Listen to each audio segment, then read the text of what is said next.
Give everybody maybe another minute. I have 2:29, and then we'll get started. And is Emily or Mike, are you recording? Or Emily, I see the record button on, so it must be recording. Yes, I assume, yeah, Emily sets these things up. I usually,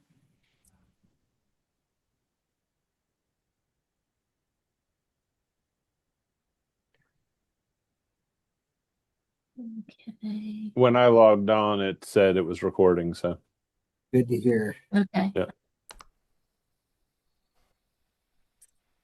I see a few more people popping in, so we'll just give maybe another, just a small minute, and then we'll get started.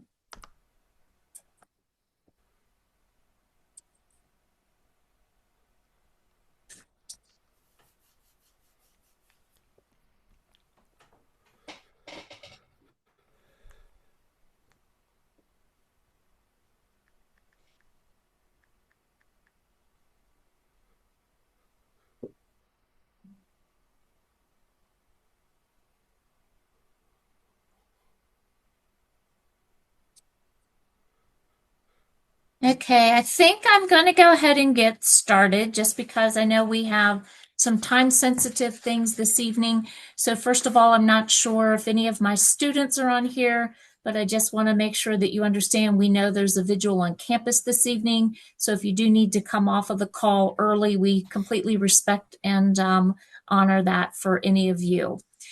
So good morning, or I should say good afternoon, everyone. Welcome. We're excited to officially launch the FSU Entrepreneurial and Innovation Hub. This has been an initiative that represents a coordinated effort across our campus and the region to strengthen innovation, entrepreneurship, and experiential learning here at FSU. The hub's built on several key pillars that are actually designed to support idea development, venture creation, mentorship, workforce development, and really meaningful engagement with our industry and some of our community partners. One of the central pillars of this hub is what we call the Center for Entrepreneurship and Innovation, or CEI. The CEI is going to serve as the educational and experiential engine of our ecosystem. So through workshops, interdisciplinary collaborations, mentorships, and venture development programming, our plan is to help students, faculty, and community members really move from idea to action. For those that I haven't met yet, I'm Stacy Wassel. I'm the director of the CEI, and I'm joined by Luma Algamaz, and she is our CEI coordinator. Luma, if you just want to wave to everybody. We're here to support you throughout this whole program and to connect you with the broader resources of the FSU Entrepreneurial and Innovation Hub. But today we're officially opening the FSU Accelerator program, beginning with our first workshop, Opportunity Recognition in Entrepreneurship. Obviously, opportunity recognition is where every venture begins. So before the business model, before funding, before scaling, there's the ability to really identify real problems, unmet needs, and viable market gaps. So this session is designed to help you sharpen that lens and begin thinking like an entrepreneur.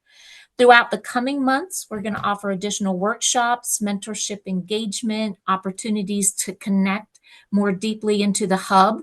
Participation is completely free. On this slide, you'll see our contact information as well as a QR code. We encourage you to scan the code, register for the accelerator if you haven't already, and or share it with others that may benefit from this program. It allows us to keep you informed, connect you with resources and mentors, and ensure that you're aware of any additional opportunities that are available through not only our hub, but the CEI. If you have any questions at any point, please don't hesitate to reach out to us using the emails that are provided on the slide, and that is cei@frostburg.edu or hub@frostburg.edu.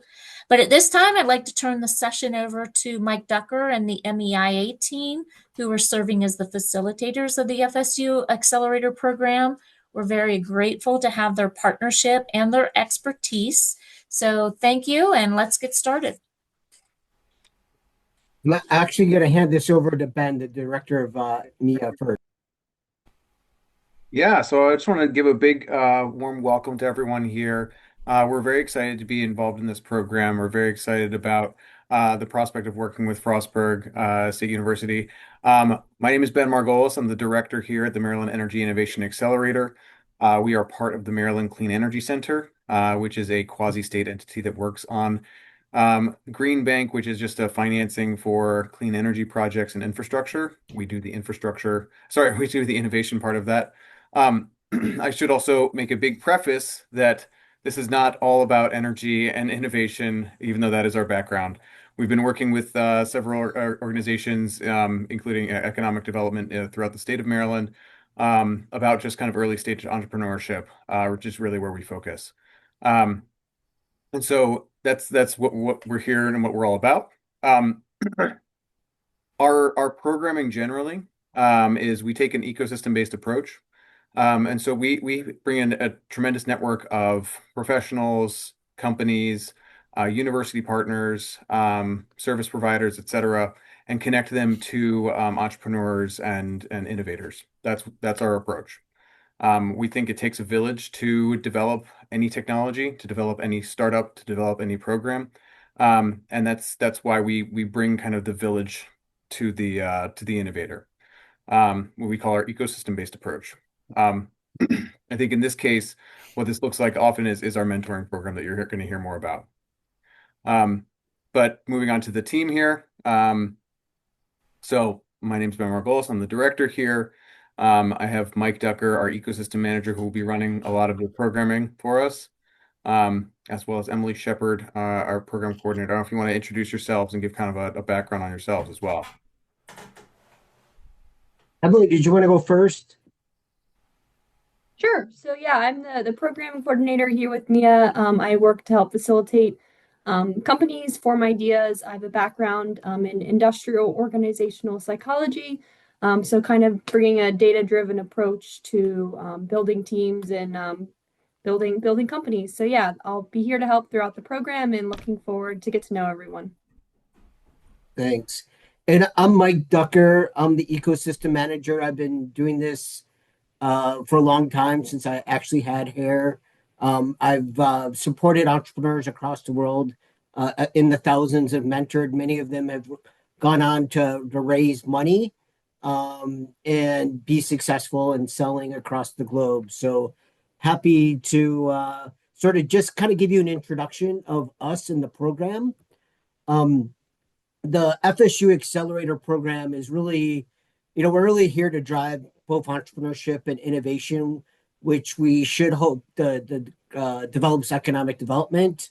It also, what we've learned, as Ben mentioned in the ecosystem approach, it really creates connections, not just there in Western Maryland, but across the state. And I'll talk a little bit about that.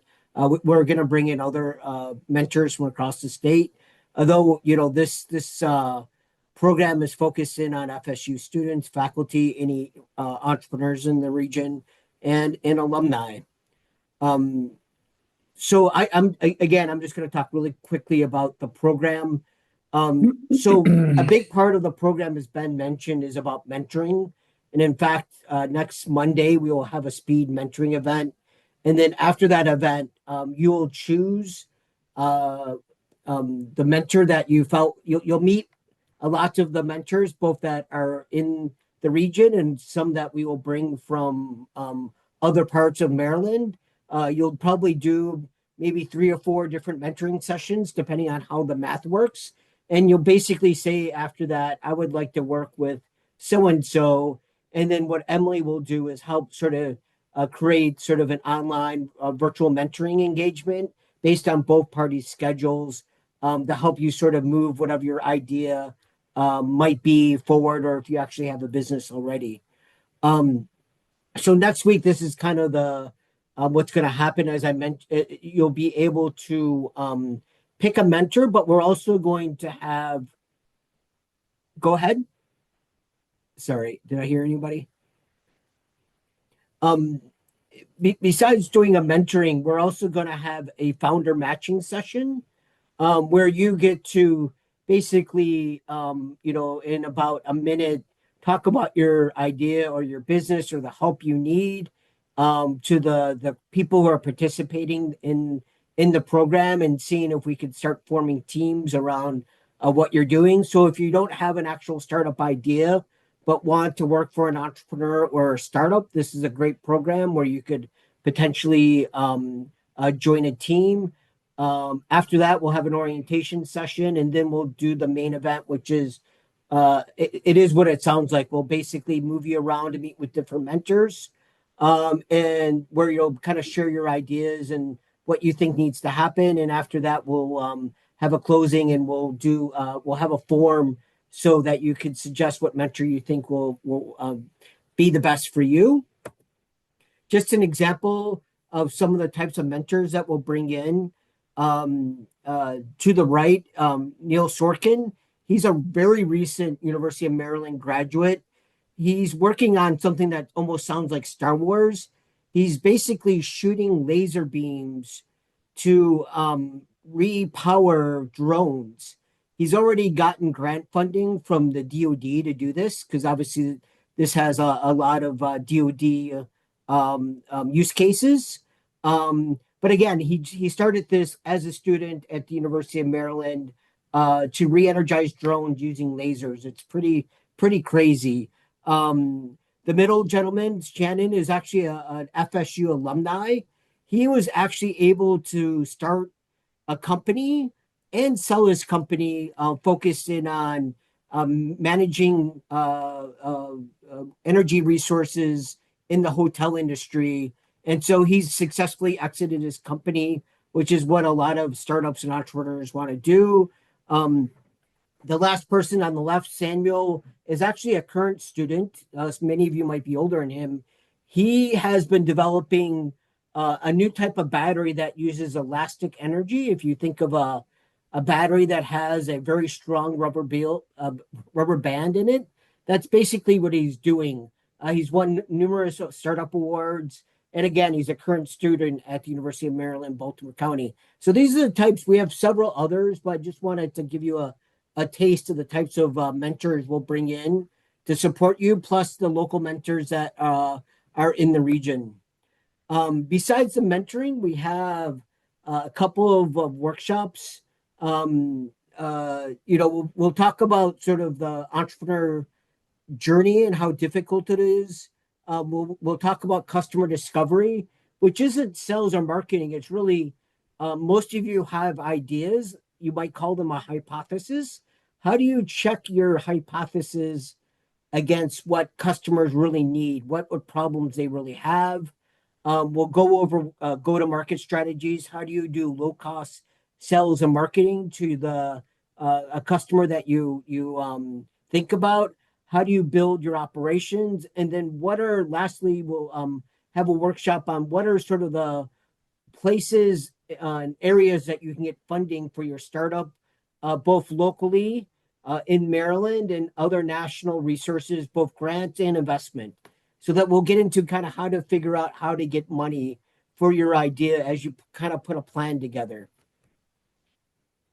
At the end of the session, and I can't remember what that day is, maybe Stacy or Emily can remind me. We're gonna have a pitch. We're gonna have a pitch day, kind of a demo day, where you get to present all the things you worked on. During that, as I understand, there'll be a potential prize. Before that, we will do a pitch practice with you just to kind of help you hone in that pitch before that. So that'll be before the semester ends. So I just wanted to do a quick sort of overview of the program.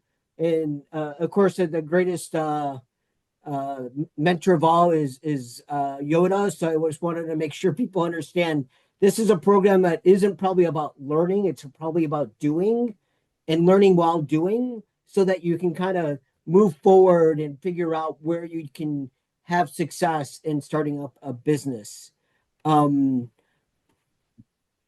Stacy, is there a little time to answer any questions people might have, since we did go a little fast. Yes, I think it is. And the date for the pitch that we have tentatively set is May 4th. There may be a little wiggle room for that. But I also just want to remind everybody on the call that while we may not have all participants on here, this is going to be sent out to over potentially 70 students that will have access to this recorded video. Some of them are in class, so obviously they can't attend in person, but the recorded version of this will be sent to all of those students. So as Mike stated earlier, we may have some students who are interested in perhaps working for you, volunteering for some of the businesses. So at any point in time, we'll be able to make those connections for you. So yes, at this point, does anybody have any questions for myself or Mike's team, the MEIA team?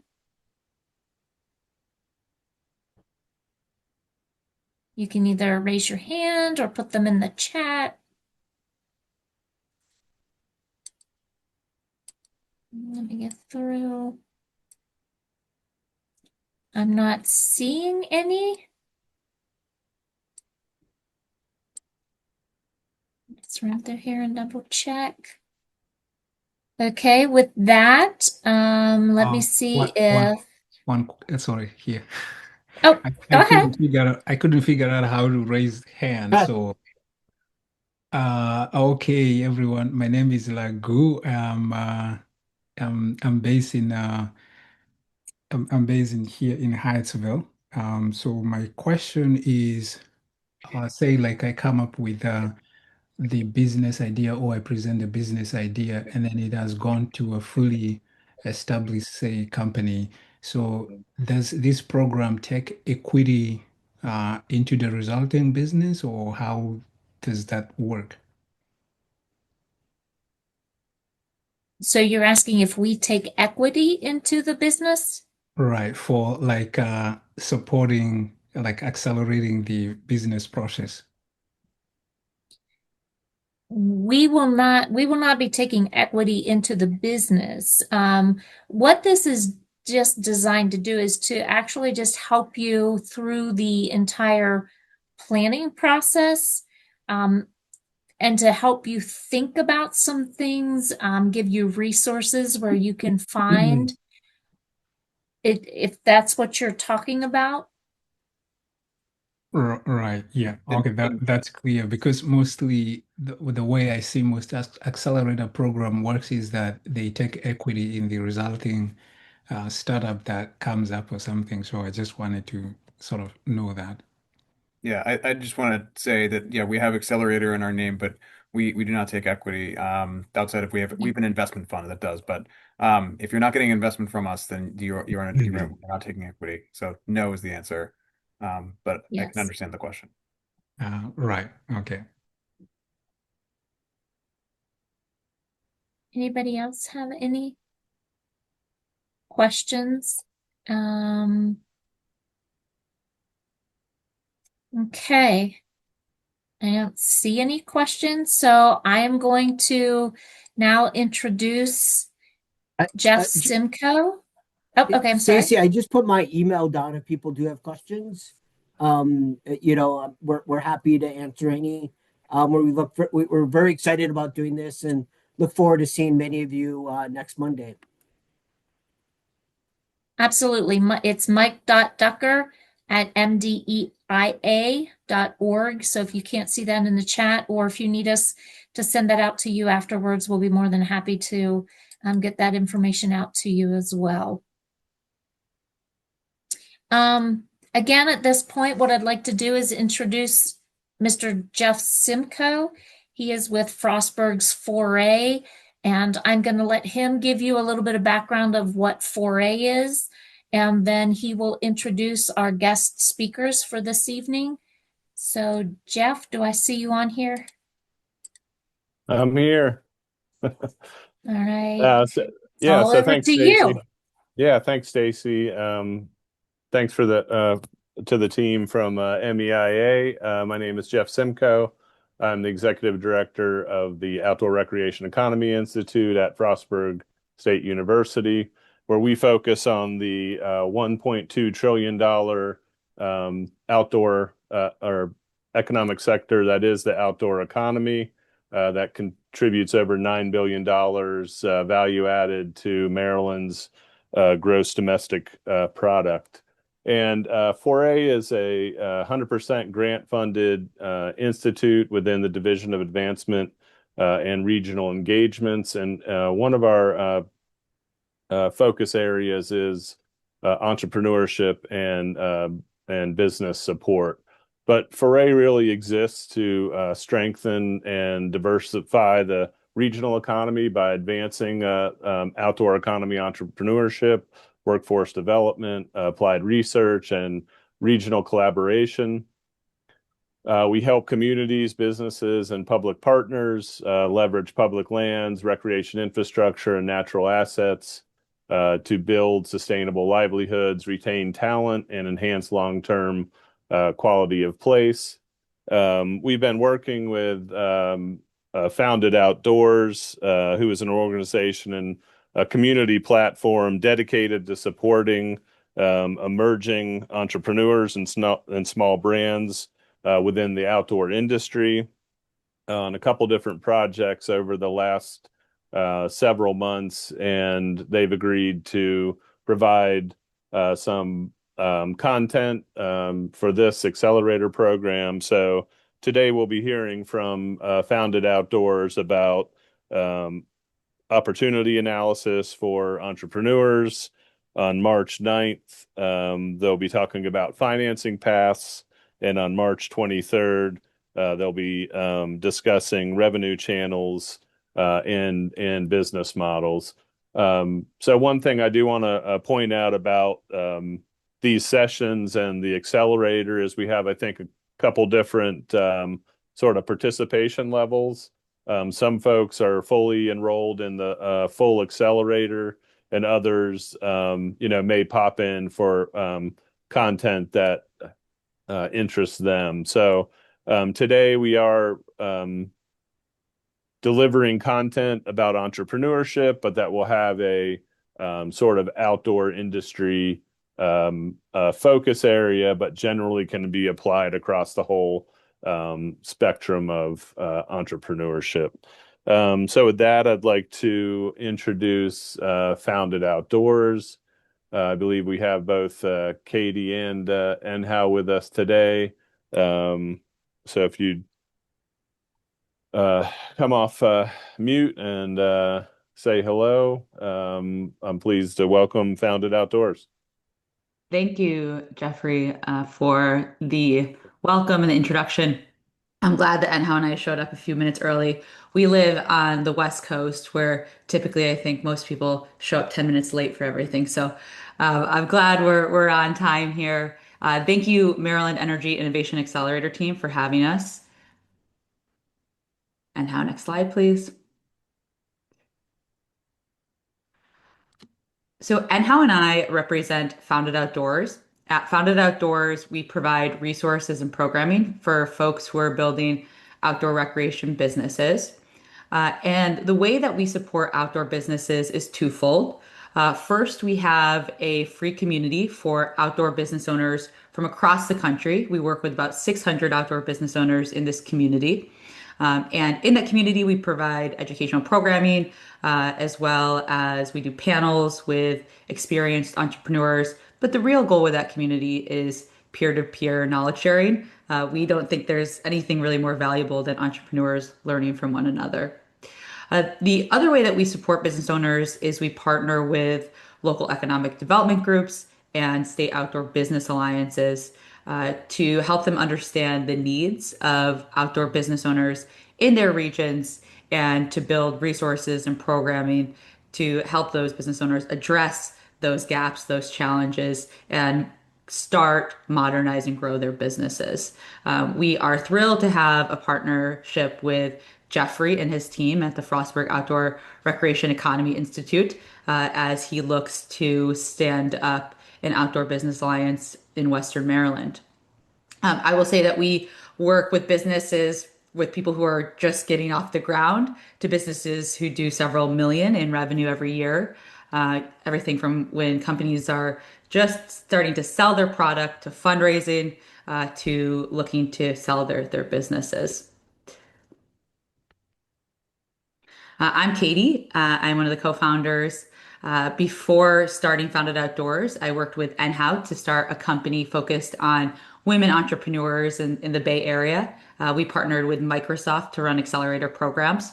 And then before that, I ran a startup incubator in San Francisco. And at any one time, we support about 80 startups. I've been working with outdoor business owners for about, or I've been working with business owners for the last 10 years. I see my role as not telling business owners what to do or how they should build their business, but rather asking the strategic questions to help them uncover the answers because truly they're the experts on their customers and their businesses. And I'll hand it over to Anne how to introduce herself. Hey everyone, I'm Inhao. In a former life I was an investment banker, so I always love talking about finance, and I'll be leading the finance workshop that you heard about from Jeff. But I always wanted to be an entrepreneur, and I took a leap, and as I like to tell people, fell flat on my face, and really had to learn the hard way of how to build a business. I've built product business, e-commerce, services, even technology startups. And so I really had to learn and kind of really geeked out on how to build companies. And that's kind of why we're here today, was that I took the time, both from my own experience, but also learning from others, to learn how to to learn how to build and grow businesses so that all of you can hopefully not make the same mistakes and waste your time and money the way that I did. Awesome. Thank you. And so that's a little bit about who we are. And why we're here today is because we want to help guide you through how to identify a business opportunity, a gap in the market where you could build a solution, a product or service to fill an actual need. And this is going to be relevant to you if you have a business idea but aren't sure what to do next. If you have multiple business ideas, but you're not sure which one to take forward, if you are like, I want to start a business, I want to be an entrepreneur, that seems like a great path for me, but I don't have a product or service idea yet. Or if you already have a business, but you're looking to expand into new products or services. So, what we're going to do is we're going to guide you through a repeatable process for identifying a business opportunity that solves a problem that customers actually want and that has the potential to grow. Next slide. This is going to be our agenda for today, and How and I are going to switch off for the different topics. And how, if you go ahead and click. As Jeffrey mentioned, we are going to do this through an outdoor recreation industry lens because that's where our experience is. But what we're going to teach you today is relevant across industries and across sectors and different product and service types. Yeah, Oh, as Katie mentioned, we started all of this initially in the technology sector and now have expanded it to be relevant to physical product and services and experience businesses, but it is relevant regardless. So, with that, is everyone ready? All right. So the first thing I'm going to cover, we're going to talk about is our in identifying our market opportunities, really to actually frame what that opportunity is. And so we're going to use a tool called a value proposition. I'm going to ask for a lot of interaction in these workshops. Katie will as well. You'll get kind of used to it. We know that there's some folks, so I'm going to use the chat, but I would love it for this particular question for you to unmute if you're able to and tell me out loud who is a business owner you admire. Because I love learning about new business owners from folks in. Really now. Yes, Jason? I was like, you were muted. I don't know if I heard. Did you say a name? Elon Musk. Elon Musk. Yeah, yeah. Well, what do you admire about Elon Musk? It is his ability to see business opportunity in nature and build something from that other ways most people just don't see it. I find that like very astute. Yeah, yeah. I think Elon Musk such a natural entrepreneur in terms of identifying problems, seeing problems, and then also not being at all deterred about how ambitious a particular problem is, going after whether it's a rocket company or a company connecting your brain to computers. And so, yes, definitely one of the most influential entrepreneurs probably of our generation. So, does anyone else have an entrepreneur they admire? Yvonne Chouinard from Patagonia. Yeah, yes, Jeff. Yes, we're huge fans of Iman Chenard. Not only I imagine for the place that Patagonia occupies in the outdoor industry, but also just how he does it with so much conservation and sustainability in mind as a Yeah, business. absolutely. Yeah. I'm Does gonna anyone say else? Sarah Blakely. I'm gonna say Sarah Blakely with Spanx. I I mean, come love Sarah on. Blakely. Stacy, do you want to tell the group who might not know Sarah Blakely and might not own a pair of Spanx what you love about Sarah? I just like the creativity and how she just kind of moved forward with taking a product that women, I would say, want and making that a reality. Yeah. Um, she Yeah. just has that personal style and a little bit of her weird aspect into the personality of her brand. Yeah. For those of you who don't And know, she really operates across many different like different diverse fields. I don't know if anybody really knows that or not, but oh, I did not know what other fields other than like apparel. it's been a while, so let me get back with you. I have to stop and think. Okay. You can put it in the chat and put any As I say, links. yeah, let me put that in the chat. Yeah. Yeah. I'm a huge fan of Sarah Blakely, her story about how she designed Spanx for her own need around needing something that can make her white pants look nice and smoothing and she cut off the feet of a pair of pantyhose she had to make her own first prototype. She didn't have that many resources and she was, as Katie mentioned, extremely scrappy getting into her retail partners and even just getting her product made because she did not have that much financial resource to get her business off the ground. So, and I believe she was the first self-made female billionaire. And That's so, what I said. I think the creativity in that prototyping and the bootstrapping that she did, I think is what, yeah. yeah, yeah, I completely agree. And so I'll also mention a couple of other folks. It's funny, I don't, is Jason still around? I was like, he was on the phone. But I was, anyways, Jason was on the call. So here's another entrepreneur for those of you who don't know in your backyard. So Jason himself, he was running a bike shop. He was hearing the same feedback and again, which is there's nowhere nice to stay here, especially if you're riding the Gap.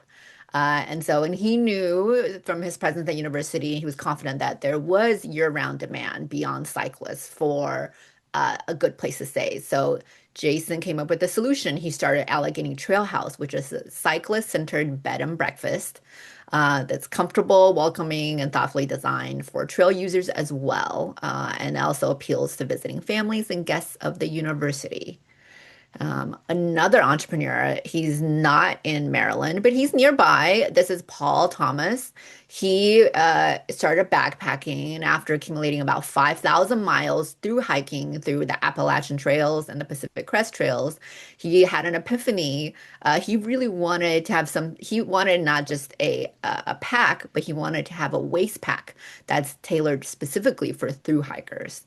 And that is where his company, ThruPack, is created. It is a waist pack designed for through hikers. Lastly, I wanted to mention is Alyssa Ravasio. How many of you heard of the company HipCamp? It's like I feel like it might be um, it is, as Emily's familiar with it. Yeah. So Alyssa, she lived in California and she had a lot of trouble booking campsites in general, trying to navigate federal, state, local websites. Finally, I think she had a friend in town and she booked this amazing camp spot. She drove out there, they had a great time, and then she found out after she got there that they were right next to an amazing surf spot. And Alyssa is a surfer. And however, she did not bring her surfboard and she was extremely disappointed. And she felt like, this entire process is just so broken. There must be a better way, right? A better way to know, to get more information around the campsites that you're about to book and to make that process easier. And that is where HipCamp is born. HipCamp is Airbnb for campsites.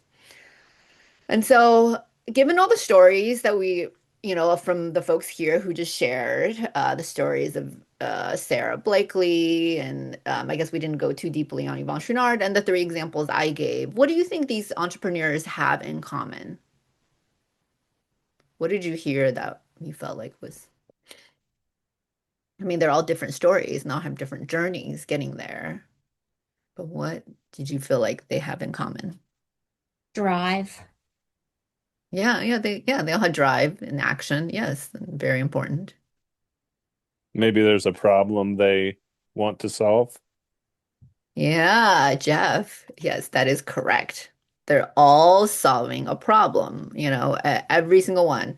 Like in the case of Yvon Chouinard, he was a climber and he was actually solving the problem that he himself experienced on the mountains.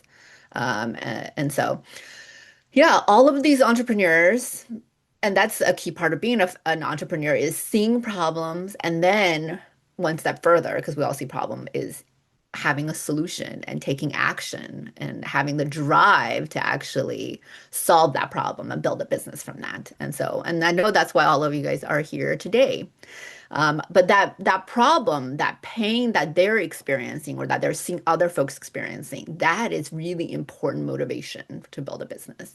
Because at the end of the day, we need customers who have that need.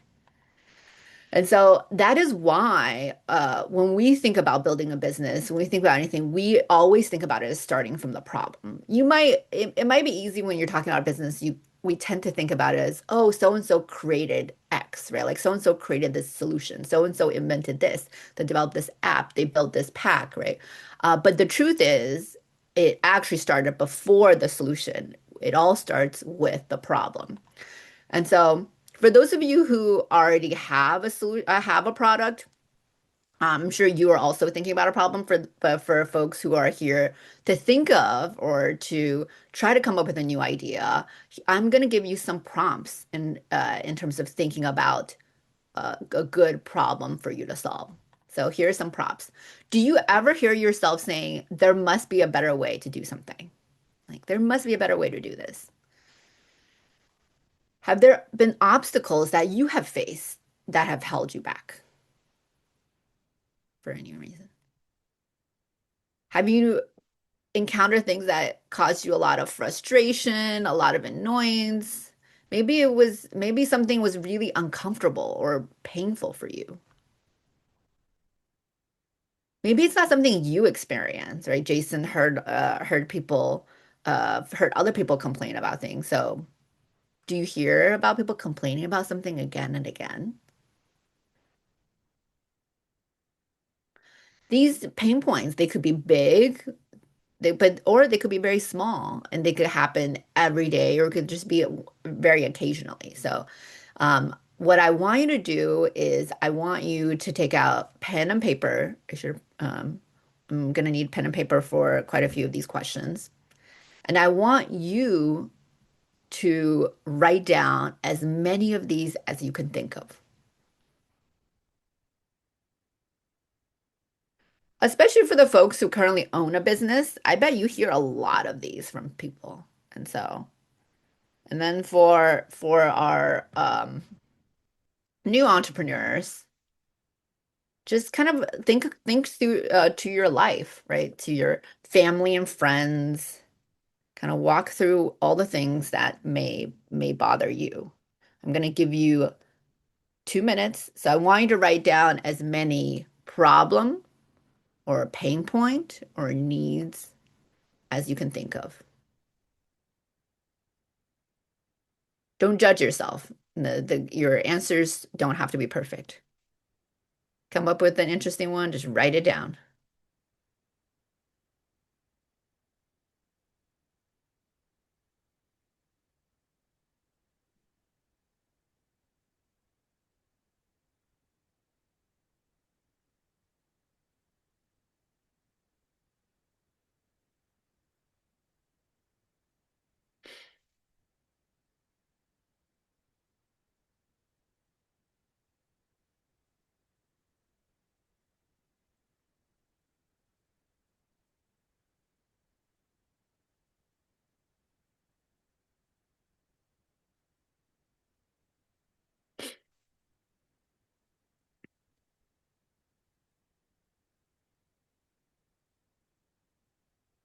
Take another 30 seconds. Try to write down two or three more.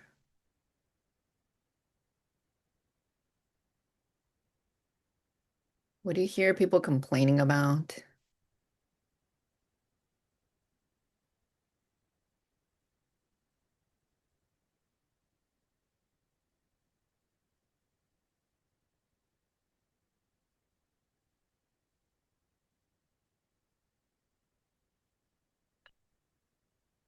All right.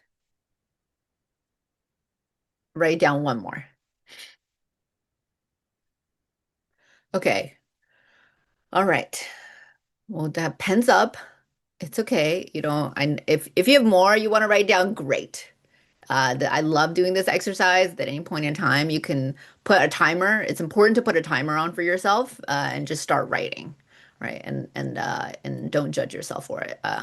One of our main rules of ideation, which is what we're doing right now, generating, coming up with ideas, is this is one a few times in life where it's quantity over quality. We don't care about quality of what we come up with. We just want more, and because that's what helps us be creative.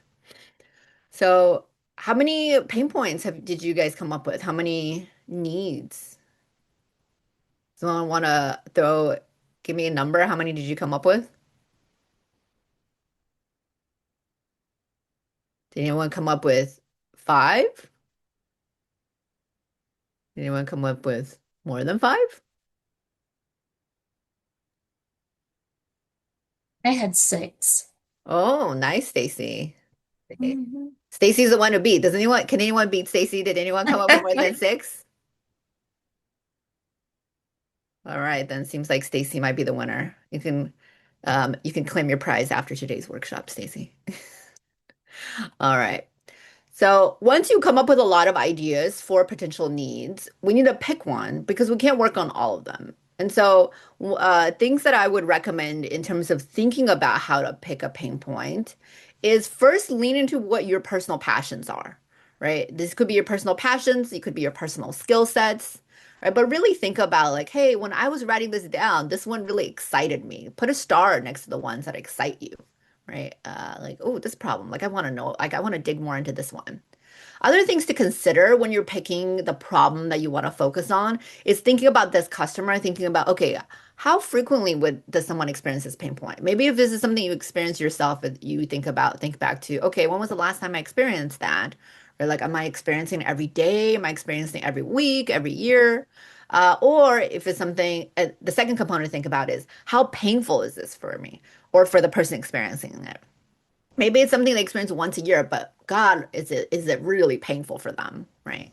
You can also think about, okay, how many people could be impacted by this, right? If you're thinking, in the case, kind of going back to the case of, let's say, Jason with the trail house, right? Like he could think about like, okay, well, I see this many people biking through, and I know this many people backpack through, right? Like, how many people kind of go through the gap every year, right? You kind of have that number in your head a little bit. And so I want you to think through these components and I want you to circle the one that you feel like is potentially your top one.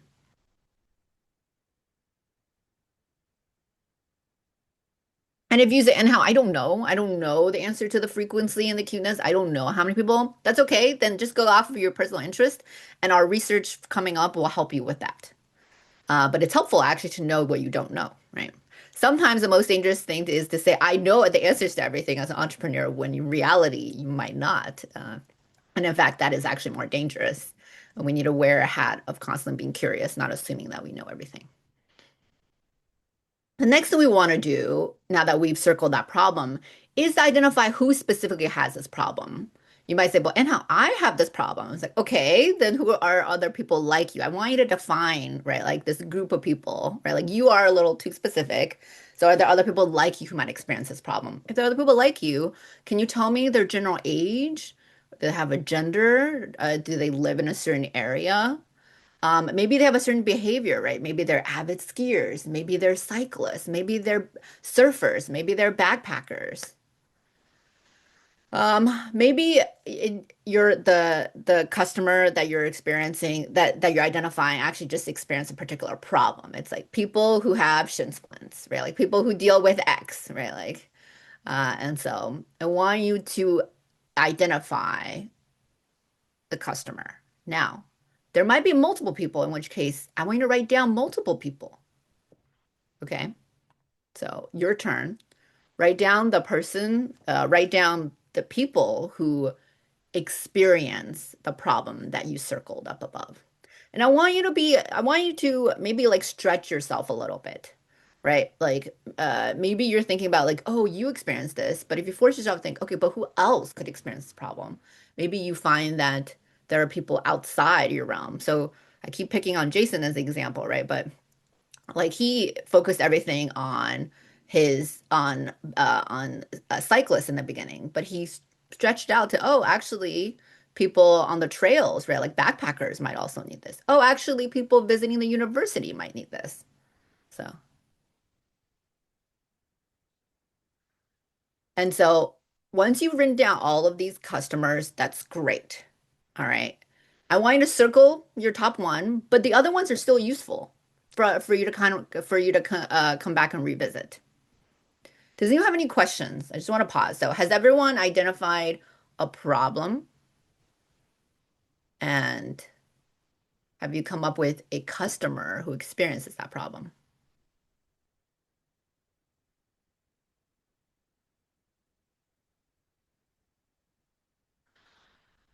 Okay.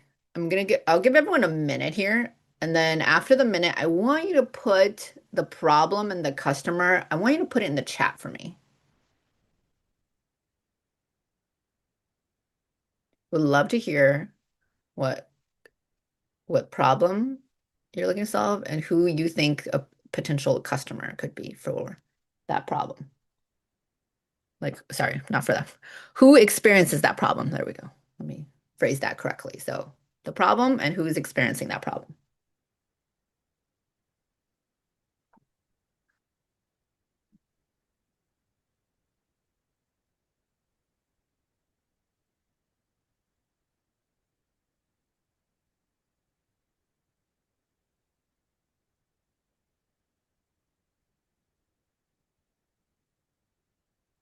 — 15 seconds left.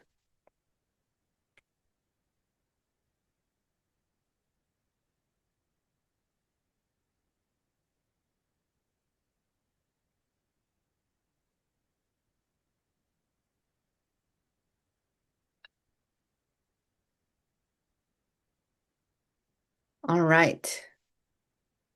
I want to see some stuff in the chat. What's the problem? And who do you think experiences this problem? Or if you want to, you don't want to put in the chat, you can also unmute.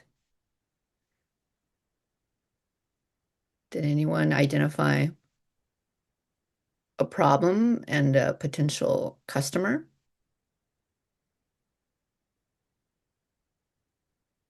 No? Anyone?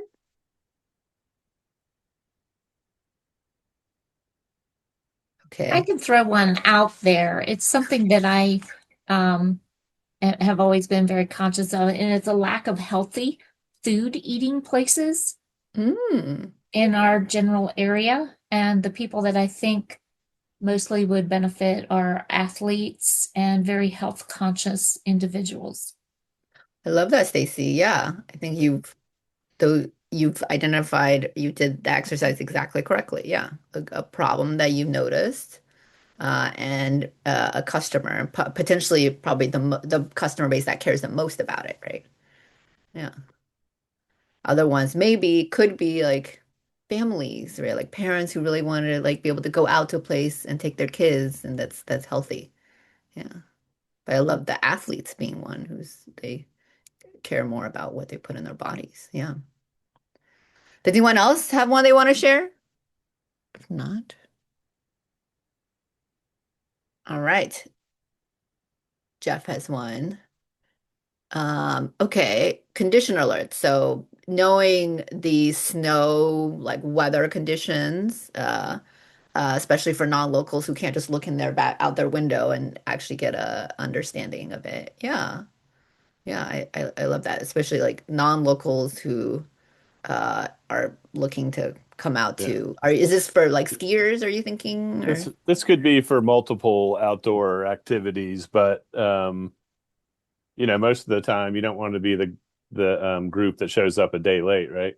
So, yeah. um, my idea is some kind of subscription based um app that when the snow conditions are prime, or Mhm. when the rivers are the right level for certain um stretches of river, or Mm. any other condition based sport that um you want to be alerted by someone who is local to basically help you get to the right spot at the right time for the maximum experience. Yeah. So, to frame, so what Jeff is doing here is very, I hear a lot, which is like he came up with a cool idea. The key here that we wanted to start with was the problem, right? So like kind of teasing back to what Jeff was saying, the problem here is that some folks wanted to be able to know what is the best condition to do outdoor activities. Might be specific, right? Might be a river activity, might be a ski, like cycling, whatever. But people want to have like know what's the best condition and maybe even to be able to predict and plan for the best condition for them to do those said activity, right? And the customer are whatever the activity base is who are not local, right? And then what Jeff just said is that his solution is, and we'll get to the solution, but the problem and the customer in particular, we just want to separate it from the solution because the reason why we want to do that is because there are lots of ways to potentially solve Jeff's problem. But what Jeff has identified as the problem is really important insight. And that you, as an entrepreneur, we get very attached to how we solve our problem. But in fact, our understanding of the problem is actually the key to everything. Yagu, thank you for people have business ideas, but they're not technical, so they often die on paper. I love that. Okay, yeah, you've identified a problem, Yagu, which is like there are lots of people with ideas, but that get nowhere because they don't have the skill set to turn that idea into reality. And which is why now we have vibe coding. Um, all right. So what do we do now? Now that we've identified a customer and a problem, how are you going to solve the problem for this customer? And so you probably already have an idea of how to solve this, but I challenge you to think outside the box, right? To think, okay, if you came up with an idea for a physical product, maybe think of, is there a service or an experience that can solve this problem? Is there an app or technology that can solve this problem? Could content solve this problem? Could a marketplace solve this problem? Could something and didn't mention solve this problem? Right? Think about like if you already have a solution, force yourself to find other ways to solve your customer and their problem. And this is it's a helpful way to think about to be a little bit creative. But if you already have an idea, obviously write down your idea first. So first write down how you're going to solve your customer's problem. But while you have some time, challenge yourself to think about if there are other ways to solving this problem. I'll give you a minute here. And remember, this is a repeatable model you can do yourself at a later time as well. And so don't feel like you have to come up with everything while we sit here today.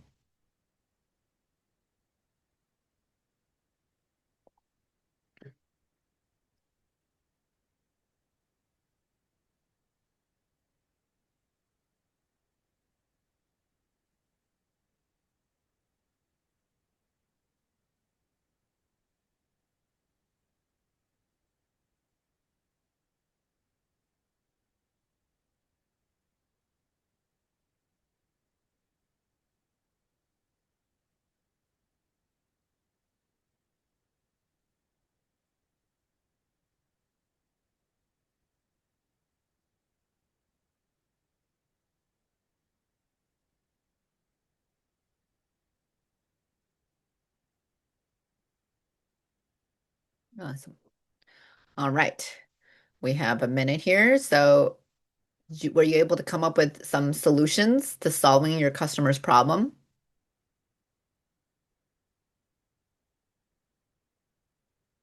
Iago, I would love to know what your solution for your customer's problem is. How would you help people who are not technical with their ideas? So off the top, thinking of having a Foundry solution where you could have, say, like some chassis of application that is already built that the customers can already customize it for themselves, but Mm. also like offer like engineering services for qualifying ideas. I love that. Okay. Yeah. So you come up with like a service and maybe a product people can use on their own, right? Like you have a Right. little bit of skill set, like you can play around with like some base like apps that maybe Iago has already created for you. You can just Right. like, oh, you want to do Airbnb for X? Like I have like an Airbnb model. You can apply it to lots of things, right? Like you can Right. apply for like rental gear. You can apply for like you can do a hip camp copy, you can apply for kayaks, whatever, right? Is that kind of the Right. yeah? And then your second idea was to actually build it as a service where folks who don't have engineers can use your business's engineering expertise. Yeah, that's Mm. awesome. Thank you for sharing. All right. So I want you to reflect on whatever solution you come up with for your customer. How is it going to make your customer's life better? Think about, right, like, we chose our problem, right, based off of our interests. Now we want to choose solution based off of the impact on the customer. Is it going to save them time, right? Is it going to save them money? Is it going to be able to connect them to something that they need? How does that help solve their pain point? Is it really good for their mental wellness? Is it good for their physical wellness? Think about how does it make their life better.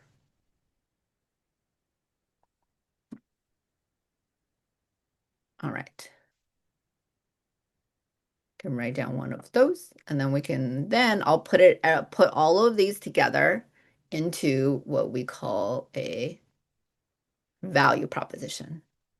So value proposition is a template, and this is one of many types of value proposition templates you can have.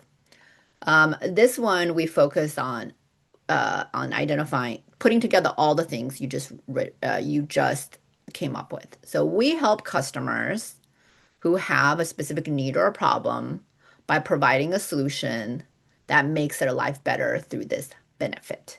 So I'm going to go through two examples. So example one is we help adults who are new to cycling, so who've never ridden a bike before, and lack confidence in their cycling abilities by providing a mobile app that has a step-by-step training program for them to learn new skills and feel more capable on their bikes.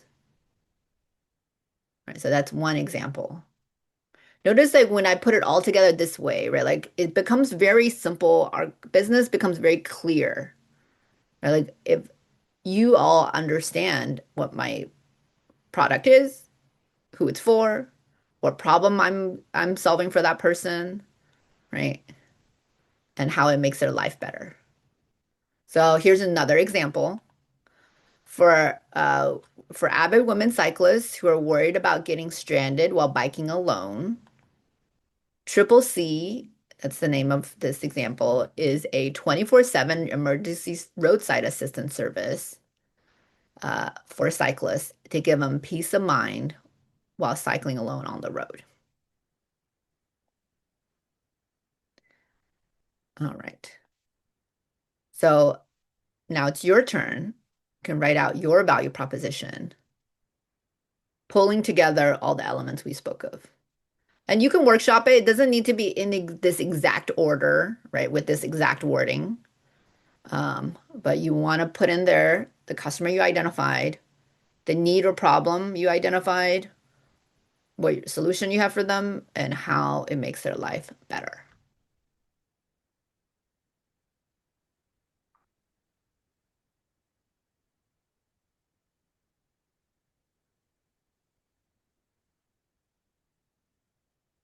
Does anyone want to share their value proposition? I'm happy to workshop it.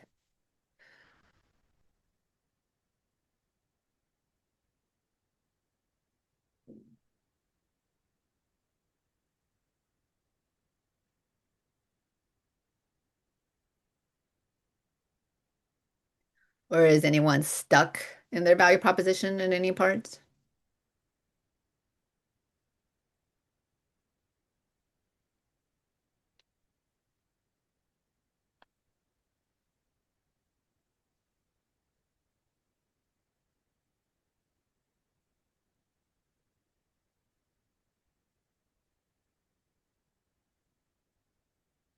Well, if anyone is too shy to share, you can also feel free to direct message me on the chat with your value proposition. I'm happy to give some feedback if you don't want to share it in the main group. Does anyone have any questions overall about value propositions and why we use them? Uh, I hope that this process we just went through, you can use this again and again for any time you want to come up with a new idea or anytime let's say you already have a solution, right? It's still helpful to kind of go through and identify what the pain point is, who the customer is, who are other customers who are impacted by this, right? What are ways to solve the problem and how you change and how do you make your customer's life better? Oh, thank you for putting yours in the chat, Yagu. We help people with business ideas to quickly turn their ideas into product by cutting engineering costs and time to market to evaluate their business inexpensively. I love that. That is very clear. Mm.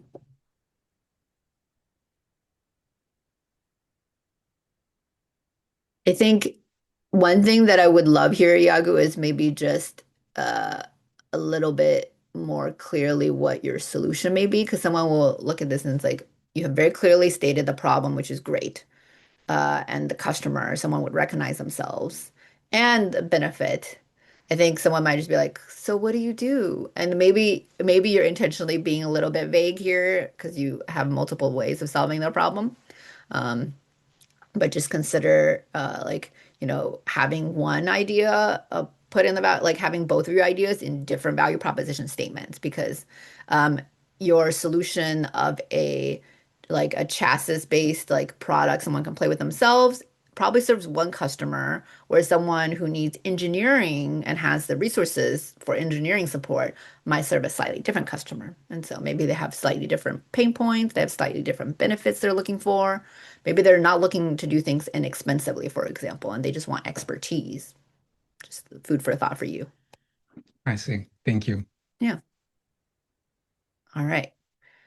Are there any other questions? If not, I'm going to hand it over to Katie to talk about our next section.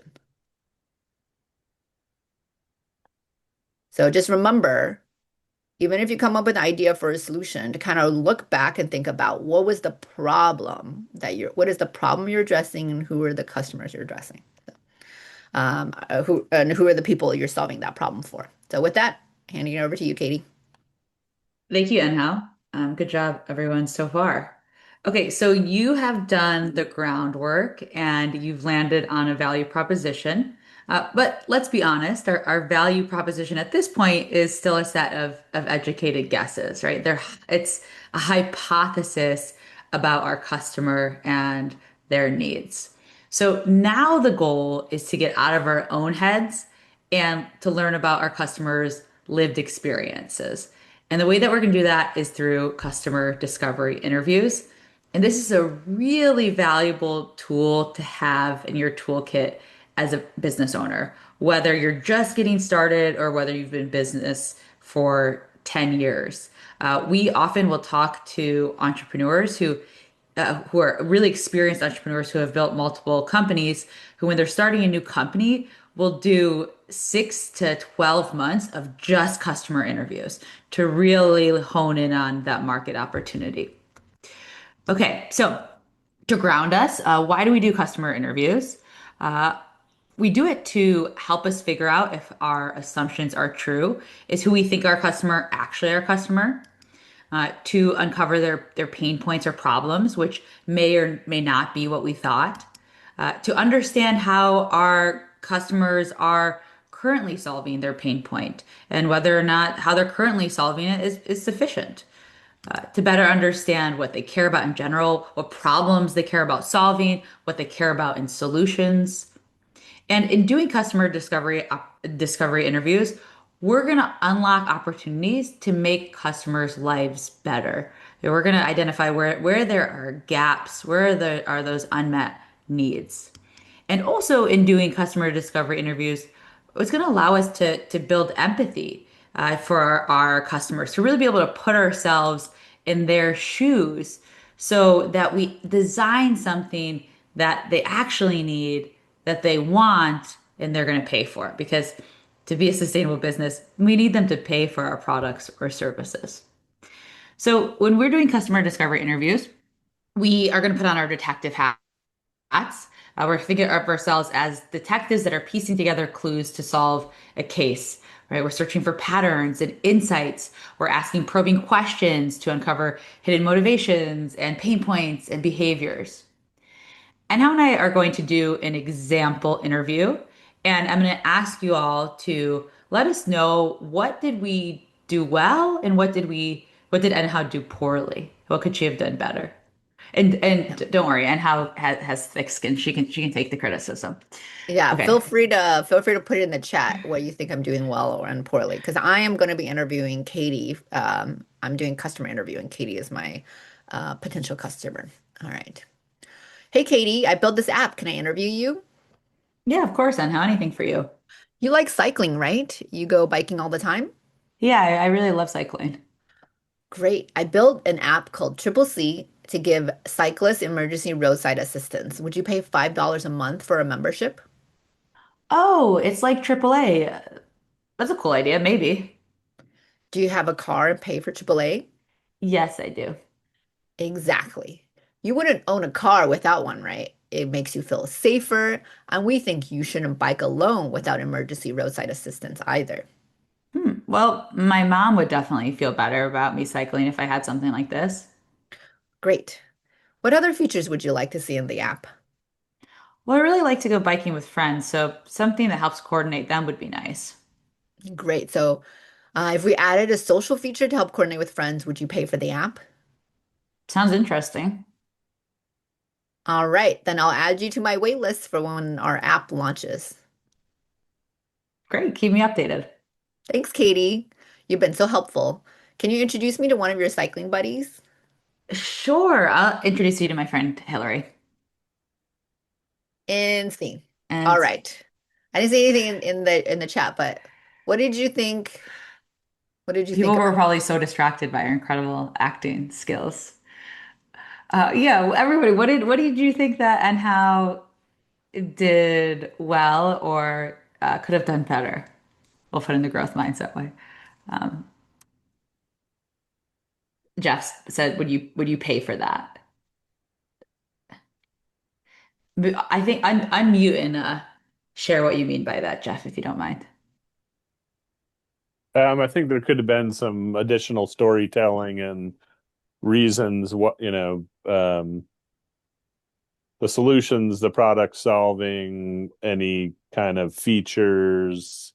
It was sort of, direct right to the would you buy this sort of. It's pretty short. Yeah, totally. First of all, she's asking about a future state. Would you buy this? Without really even digging that deeply into my experience or really explaining what she's selling. Yeah, it just goes right to the sale. Yeah, thanks, Jeff. What about Stacy? What do you with your comment? And I think it was good that she asked for what would be some other features. So on the good side, what she did right was asking what else would you, because I think that gives you again other avenues for how to make a better app.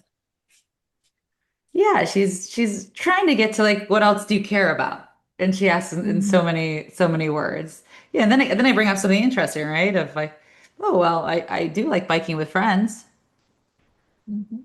And Adam needed to build more value. Adam, can you share what you mean?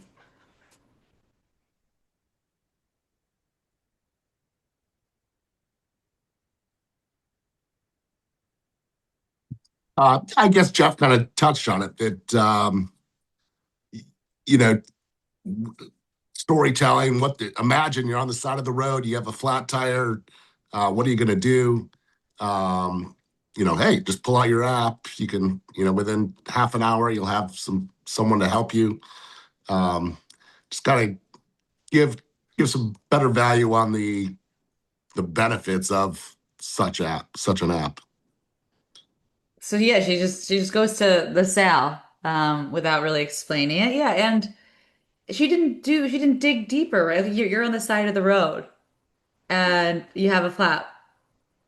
Or even better question, oh, tell me about the last time you were on the side of the road with a flat.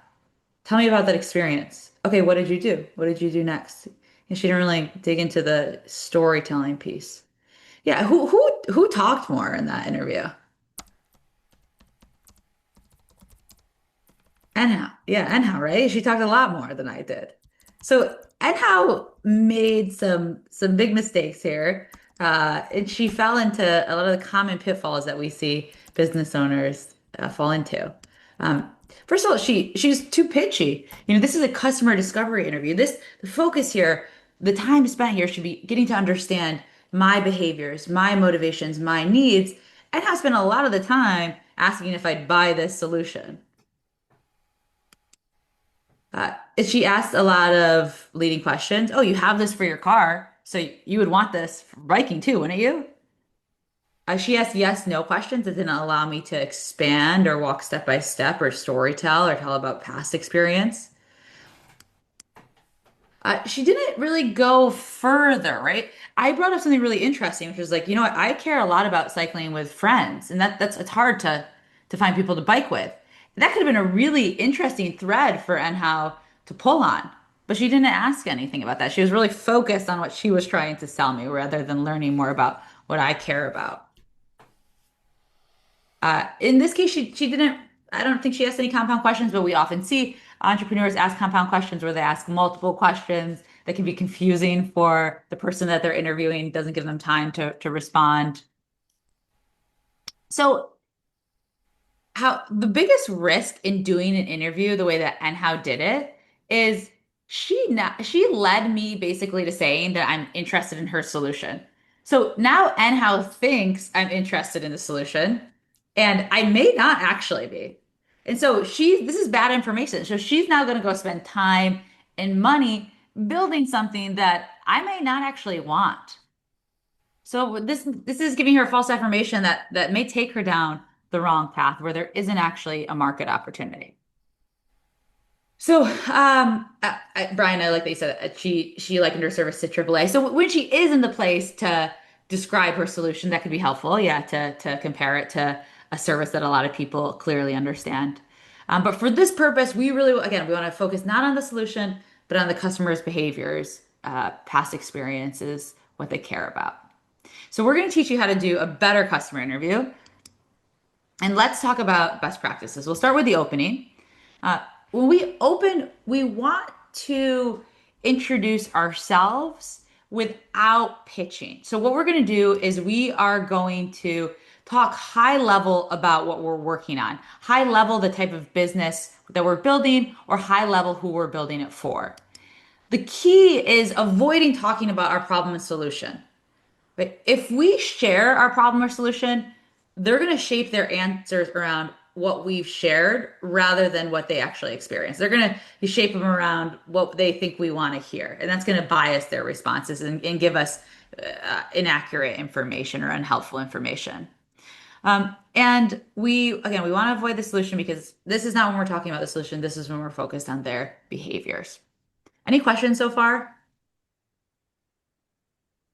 Okay, so I'm going to walk through a strong opening. Let's imagine this is someone who I've emailed to set up an in-person interview. I'm going to intro my high-level vision. As I mentioned in my email, I'm building a business for other women cyclists in Western Maryland. Right? I'm just talking about who this is for, but I'm not going into the pain point I'm solving. I'm not going into the solution. I'm going to reassure that I'm not trying to sell at this point. I'm just starting out. I don't have anything to sell. I'm just in the research phase. I'm going to speak to them because I want to make them feel like, hey, your insight, your experience is really valuable for me to hear. That's flattering. Then they're more excited to share their experience. Given you're part of the full spectrum cycling team, I'm excited to talk about to you about your biking preferences.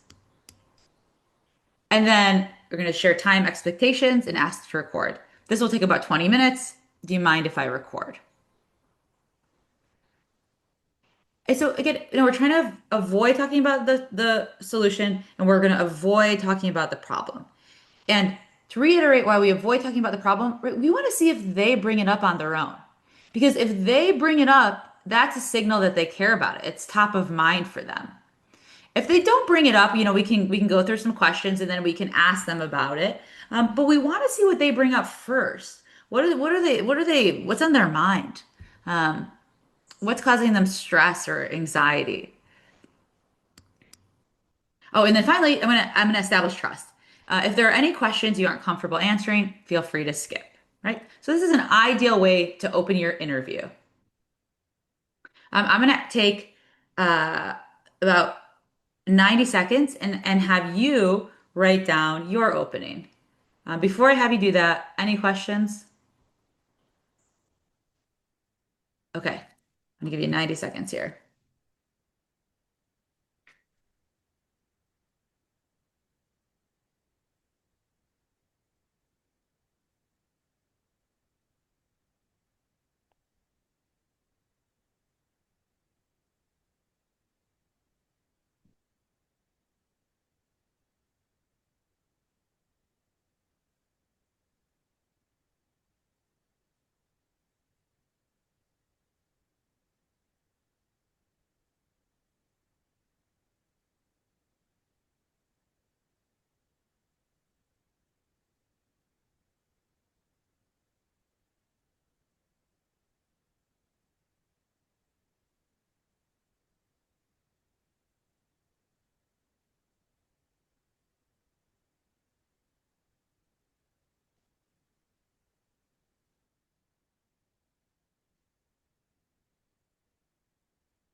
Nope.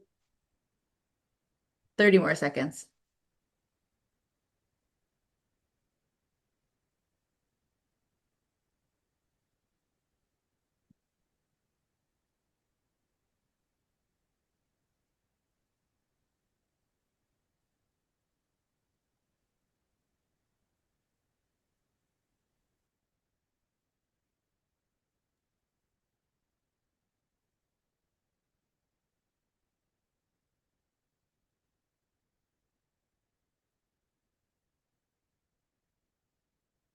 All right.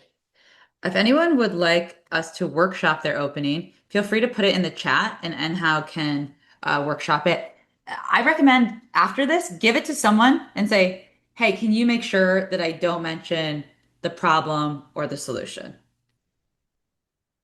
And have them double check it because it's actually pretty challenging to avoid mentioning the problem or solution. And so it's helpful to double check with another person. Okay. Yeah, and again, feel free to put it in the chat or send us an email afterwards, and we're happy to workshop that opening with you.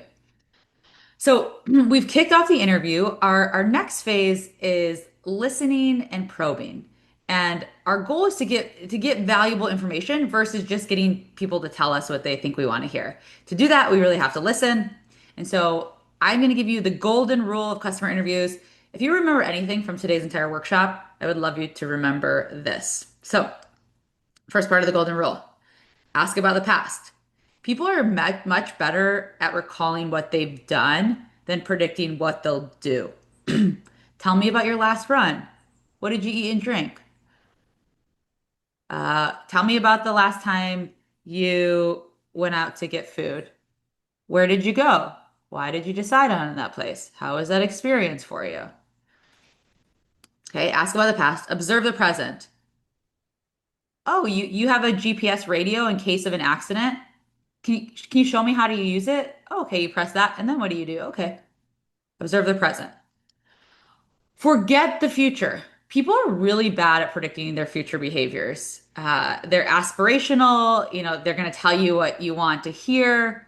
And so it's going to be much more accurate for them to share about what they've done in the past. It's harder to massage or to lie about what you've done in the past. Okay, so we're gonna do an example exercise about how to turn questions about the future into ones about the past. How many times do you plan to go biking this month?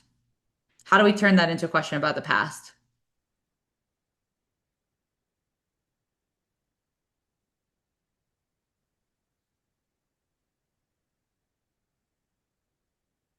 Just ask how Ask many about times they've biked in the past month or the past Great, 6 months. great. How many times did you go biking in the last month? When was the last time you went? Can you tell me about that experience? Do you think you would buy this product? How much would you pay for it? Compound question, but let's put that aside. Sorry, switch it. Have you bought any products in the past to solve this problem? How much did you pay for that product? Okay. What type of features do you want these hiking pants to have? What do you think? This is kind of a tricky one, but what do you think? How could you change that to a question about the past to get to the information that you're looking for? what I would types maybe of ask hiking what, products you've bought go in the ahead, Jeff. past. Yeah. Yeah, yeah. Thank Or you, Jeff. what were problems with hiking pants that you've bought in the past? Yeah, tell me about a pair of hiking pants that you bought in the past. What did you like about them? What didn't you like? Tell me about a time that you had an issue with hiking pants. Yeah, yeah, those questions about the past. Yeah. What were the last pair of hiking pants you bought? Why did you buy them? So watch out. And also, in addition to avoiding asking questions about the future, watch out for answers about the future. If the person who's being interviewed says, I would, I will, I might, I could, just take those with a grain of salt. Really focus on what they've done in the past. So again, avoid questions that start with would you, might you, do you think you would, could you see yourself? Okay, so when we're listening, we really want to dig into behaviors, experience, needs, current solutions, and get them to walk through step by step their experience. Essentially, like you've used this word, we want them to story tell. We want them to walk them through the story of their experience. So here's different types of questions we could ask. How many times did you do that activity in the last month? When was the last time that you did it? Can you tell me about that experience? Tell me more about that. Oh, interesting. And then what did you do? Walk me through that experience. Can you show me how you? What were the steps that you took? Oh, and then what? And then what did you do? Can you give me an example of that? Okay, oh, can you walk me through that example? We're going to do an approved example here, um, and myself. And hopefully this is better than the last one. We'll see. And how hopefully you learned something in the last 15 minutes. Yeah, hopefully I was paying attention. All right. Um, Hi, Katie. How many times did you go cycling the last month? I usually go every weekend. So I think it was 4 times And before today, when was the last time you went cycling? last weekend. How was that experience for you? It was a nice ride, not too hilly, nice weather, didn't get lost. Tell me a little bit more about that. I biked to Bedford, Pennsylvania and back. It was about 40 miles. Pause. This interview was done in the summer. Who did you go with? I went alone. Do you prefer to bike alone? I prefer to bike with friends, but I don't have that many cycling friends. Why do you prefer to bike with friends? Well, I think safety is the biggest issue in case of an accident. Also, I have T-Mobile and my phone doesn't get good service. I get lost every once in a while. Plus, it just makes it more fun to cycle with other people. How do you find people to go cycling with? Sometimes friends connect me to other friends, but it can be intimidating to ride with new people because I don't know their skill level, but I don't want to hold them back. Are there any other things that cause you stress around cycling or that you'd like to improve? Getting my bike repaired can be super expensive, so that's kind of a bummer with bike ownership. Yeah. Have you ever been stranded while biking? Not really. I've had flat tires, but they're easy to fix. I always carry a spare tube. Got it. Have you experienced anything worse than a flat? I did have a friend get in a minor crash. We had to flag down a car to get service and for her to call her husband to come pick us up. But she was okay, fortunately. Mm. Okay, end scene. So, just real quickly, what do we think and how did better that time? First, she allowed you to talk more. Yeah, I did most of the talking that time, definitely. What else? The approach to the questions allowed a lot more data to be collected. Um, Yeah. yeah. Yeah, she asked open-ended questions. She gave me time to respond. She dug deeper. Uh, when I said oh, she said, who do you bike with? I went alone. She asked, right? Do you prefer to bike alone? And I prefer to bike with friends. And she asked, well, why do you prefer to bike with friends? So it was conversational and she followed that thread. What else? Exploring the past was excellent. Yeah, great. Great. Yeah, so Anna did a much better job this time. And notice she didn't me getting stranded. That was the assumption that she made is like that's the pain point that I want to see if Katie cares about, and she's assuming that I care about that, right, in her value proposition. But notice she lets me bring up the pain points, the problems, my frustrations with biking, and then when I haven't brought up getting stranded, she brings it up towards the end of the interview, just to see if it's something that I care about. But she really allowed me to focus on the things and talk about the things that are top of mind for me. Okay, so I'm just gonna give you 60 seconds here and have you write down some questions that can help you probe and better understand the behaviors, the experience, the needs, the current solutions that your customers are using. Remember, focus on the past and forget the future. Okay, I'm gonna give any questions? Uh, yeah, I still don't understand why we should avoid the future when in my naive thinking that probably I I might want to buy something that in the future or something. So why is that not a focus? So it's not that you never ask it in any interviews. The specific interview that Katie is going through, the structure is called a customer discovery interview, and it's about understanding your customer and their need. And so you want to try to avoid questions about the future as much as possible. Once you are in, let's say, a customer feedback interview where you've already confirmed that they're a potential customer and you're showing them the product or service, and then you very well should be asking questions about like, oh, what would you like to see? What do you like about this? What's not going well about this product? But in terms of when you're doing discovery and trying to understand their pain points, you don't want them to speculate about their future too much. Does that make sense? It's just bad data mostly. Yeah, yeah.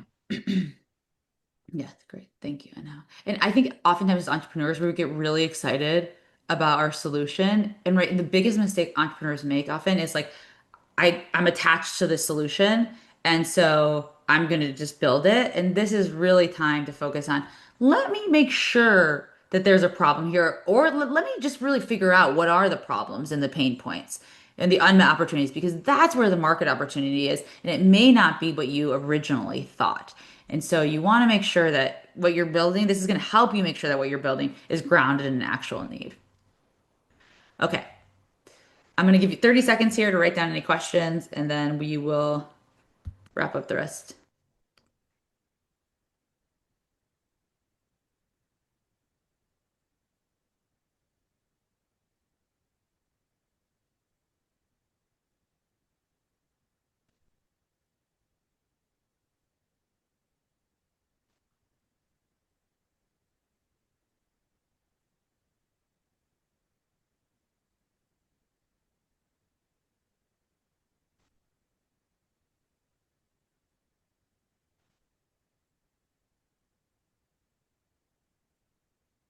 Okay, let's talk about the last part of any interview. It's a close.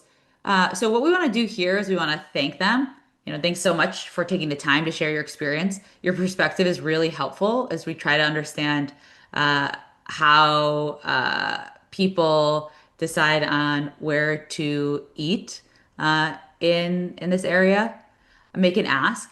Is there anyone else you think we should talk to who's faced similar challenges, or do you have any other friends who are avid women cyclists who I could talk with?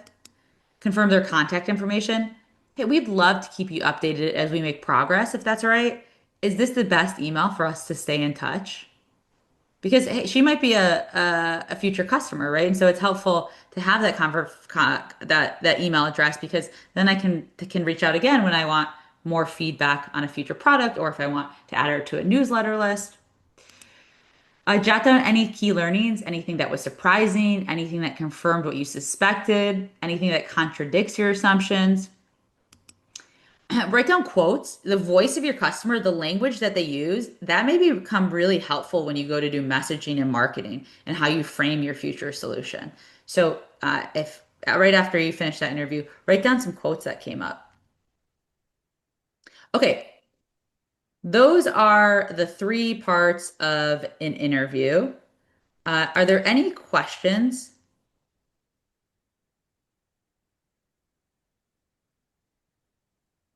All right, go ahead, Stacey. I just want to say that, I mean, in looking over the list of participants here today, and knowing our student basis that this is going to be going to, just one of the questions is how do existing businesses really tap into the customer base that they want to ask these questions to, and or if again you're a new business startup, where would be good places for a startup to go find groups of people to interview? Did that Yes. question make sense? Yeah, that's a great question. Actually, I'm going to answer that question, I think. Remind me to answer it if I don't for the existing business owners, but I have that on one of the next slides. And and I'll go through these and then I'll stop again to see if there's any more questions. Stacey, that's a great question. Thank you for bringing it up.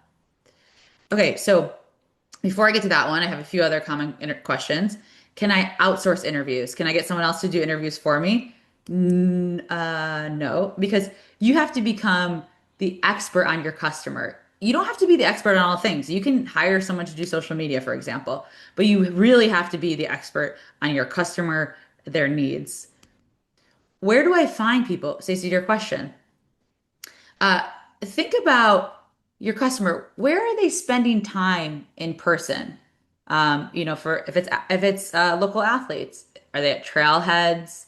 Are they part of biking or running or triathlon groups? Are they at yoga studios?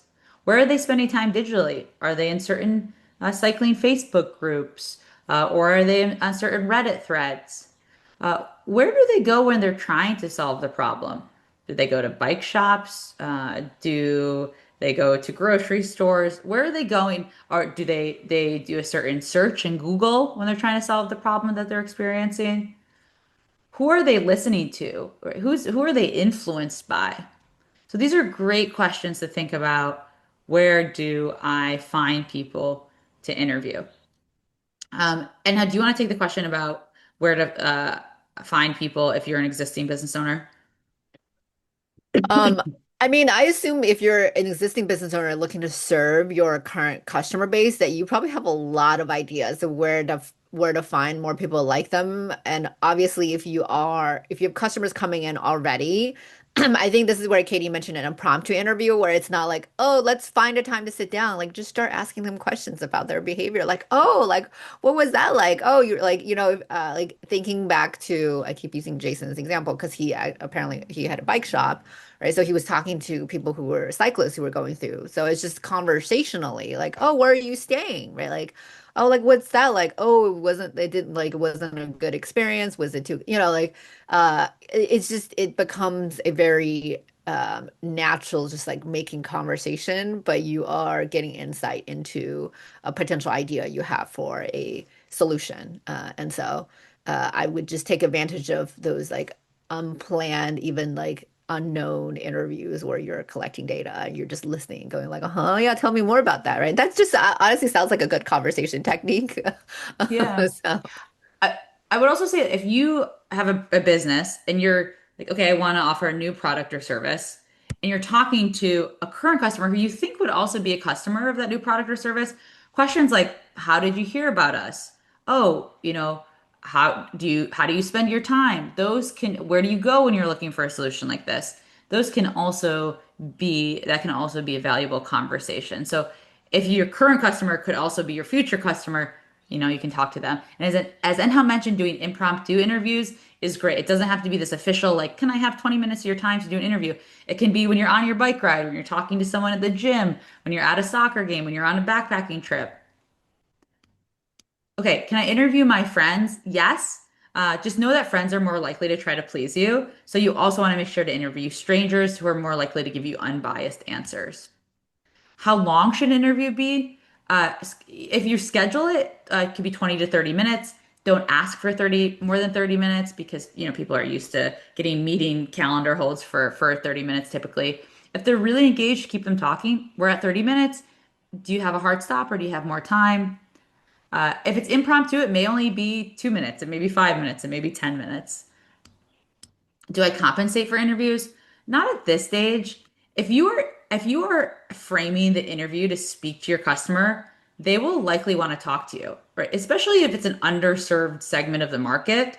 And their willingness to talk to you is actually an indicator of their need, right? So I love surfing. I live in the San Francisco Bay Area.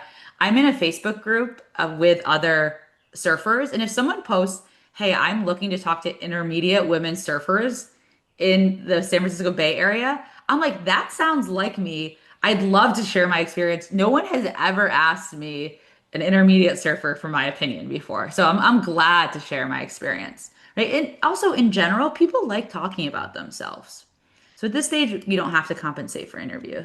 Can I do surveys instead of interviews? Ooh, nice try. But no, surveys, they don't allow you to ask probing questions. If something interesting comes up that you didn't expect, you can't dig in. So interviews are going to offer richer information at this stage. But you can there are a lot of places and reasons to use surveys, but they're not going to replace interviews for the purpose of customer discovery and understanding who your customer is and their needs.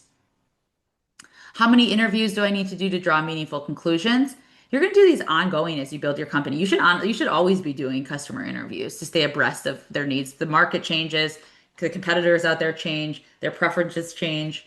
I recommend doing at least 5 interviews with people who you think are your customers, and then pausing and analyzing those interviews and see what patterns come up, because those patterns are probably going to they're going to give you direction for what you need to learn in your next set of interviews.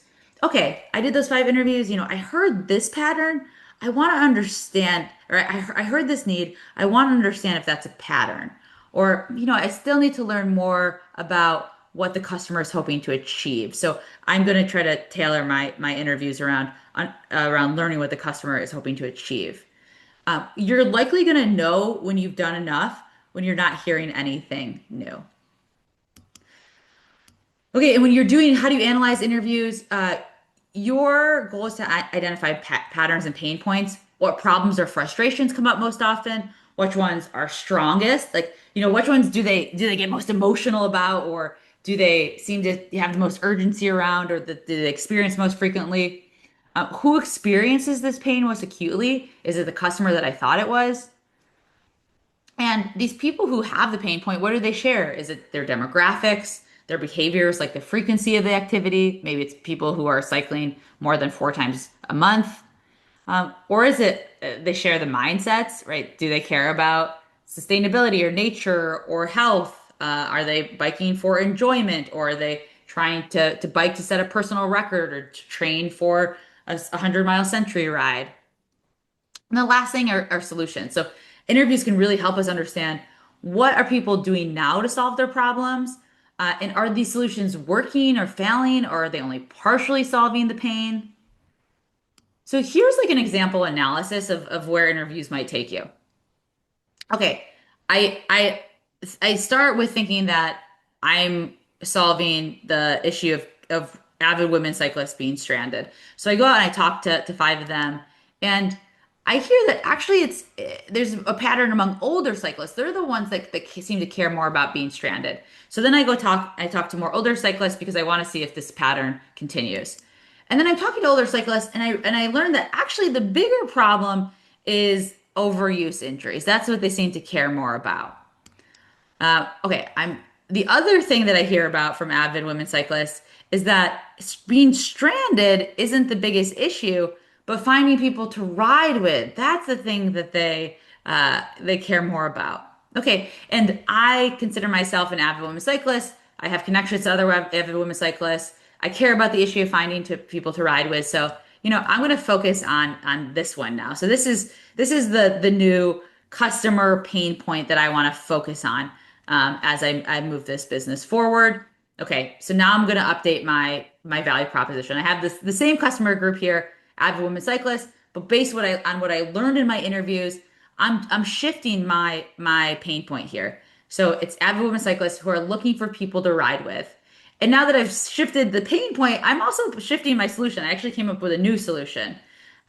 It's Cycling Pals is a mobile app that matches partners of similar abilities for more motivation and community on the road. Right. So this is kind of a extreme example of how an interview and your learnings from interviews may shift and evolve your business ideas. And that's what should happen because you really want to be open to learning. And so hopefully your business idea evolves as you do customer interviews. And if it's not evolving, you really ought to ask yourself, like, am I actually listening? Or am I just really attached to what I'm building? Okay. So, any final questions, and then we'll move on to the next section. All right, over to you, Anhao. All right. Uh, so the next thing we're going to talk about is market research. You wouldn't mind unsharing your screen, Katie. Um, okay, so you might ask yourself the question of, well, could this be a good business idea, what I've come up with?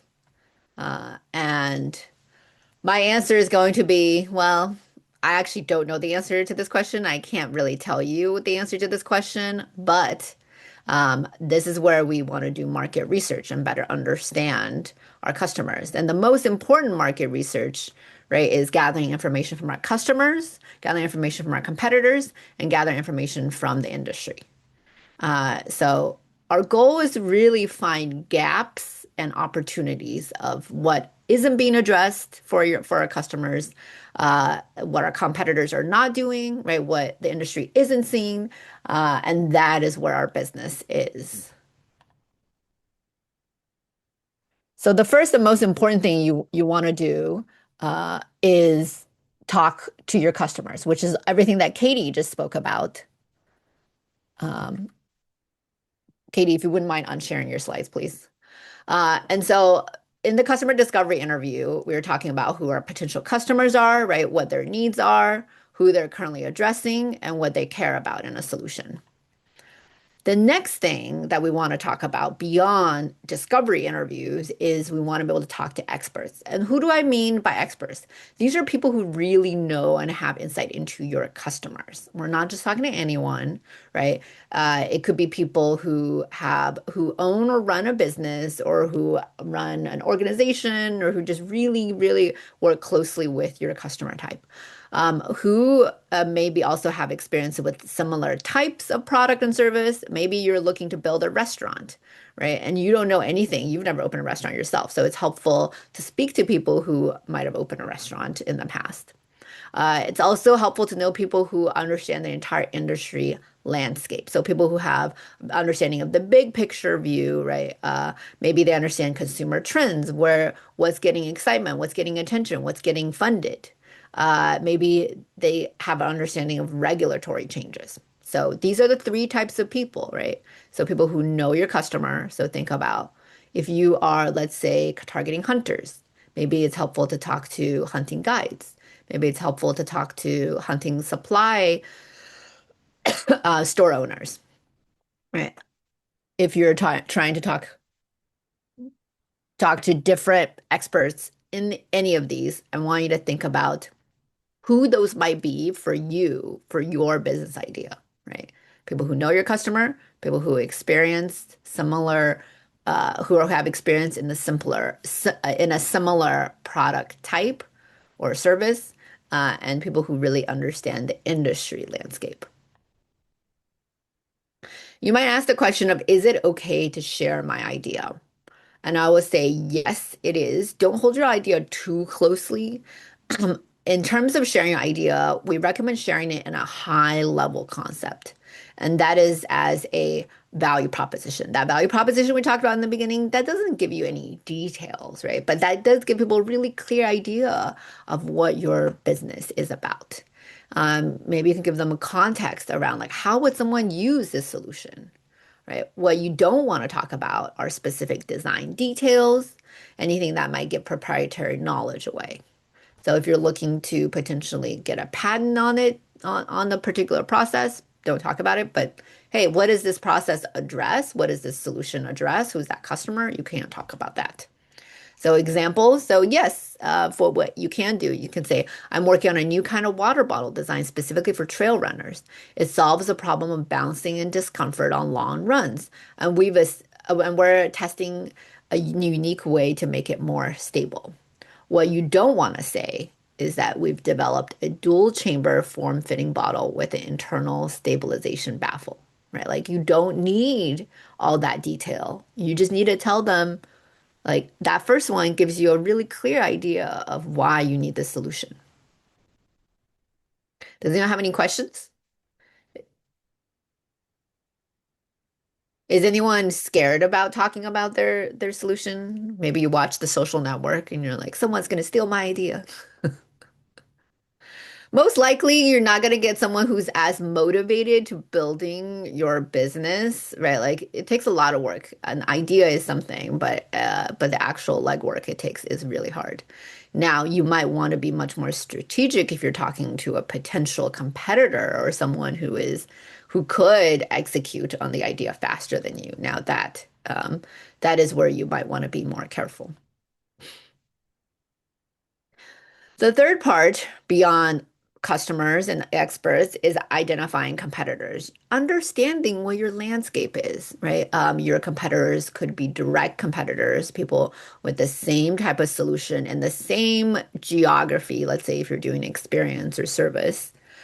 It could be indirect competitors, someone who's solving the same problem with a different solution, right? Maybe it's different activities, but it's all trying to address people's desire to get outside and to connect with nature.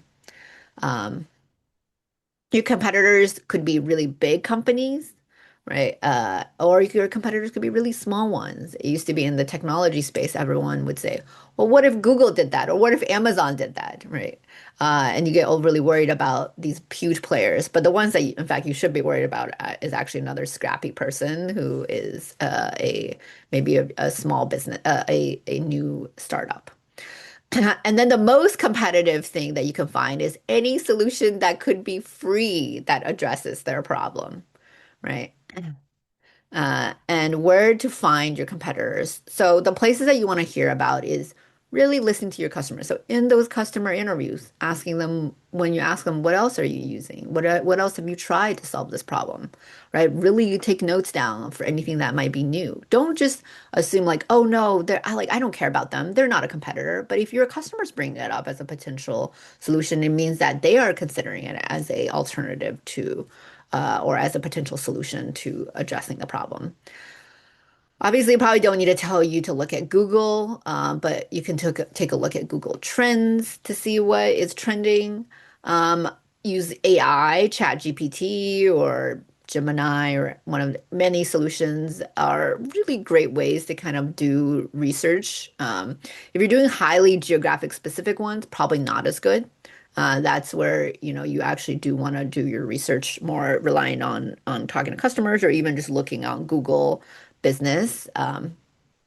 But for bigger problems, you can definitely look at AI. And then Reddit. I also love Reddit as a great place to do customer research. Lastly, look at industry reports, look at media, look at events. Um, and so the goal here is to really get a clear idea of a viable solution and to understand really what the customer wants, to understand what else is out there, and to really hone in on what the gap is that you are filling in the market. Right? Like what, like, because frequently as a entrepreneur, I've done this many times where you go in, you're like, there are no solutions to this problem. And then I go and do a bunch of research, you're like, oh my God, there's so many solutions to this problem.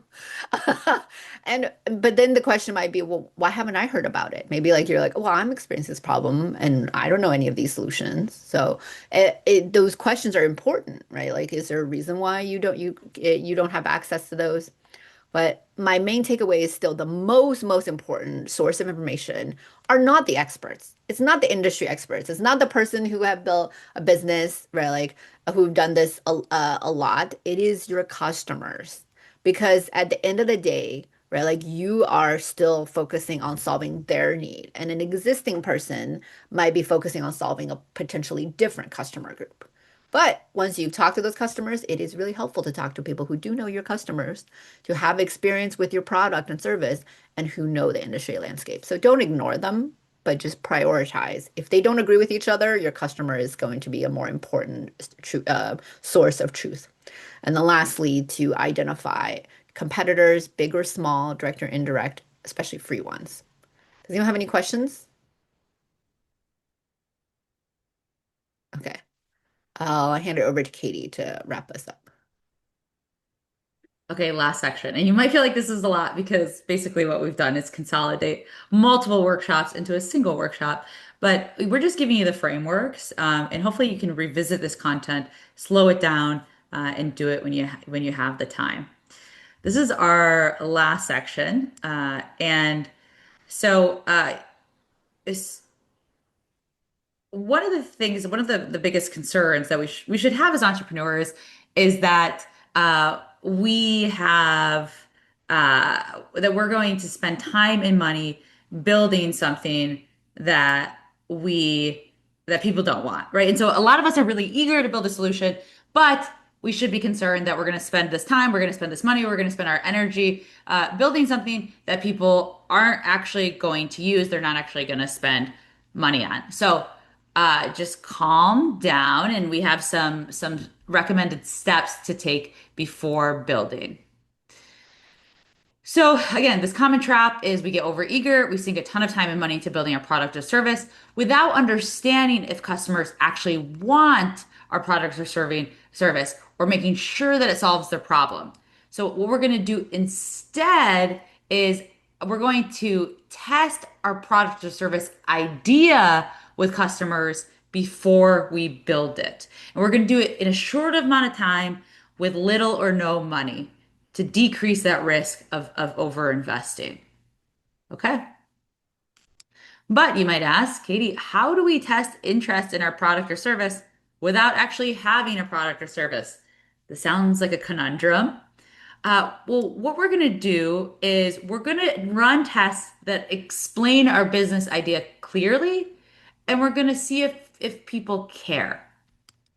So we're going to describe our product or service, and we're going to do it either in a post, in a group on social media, on a physical flyer, in an ad on Instagram or Facebook, or on a landing page.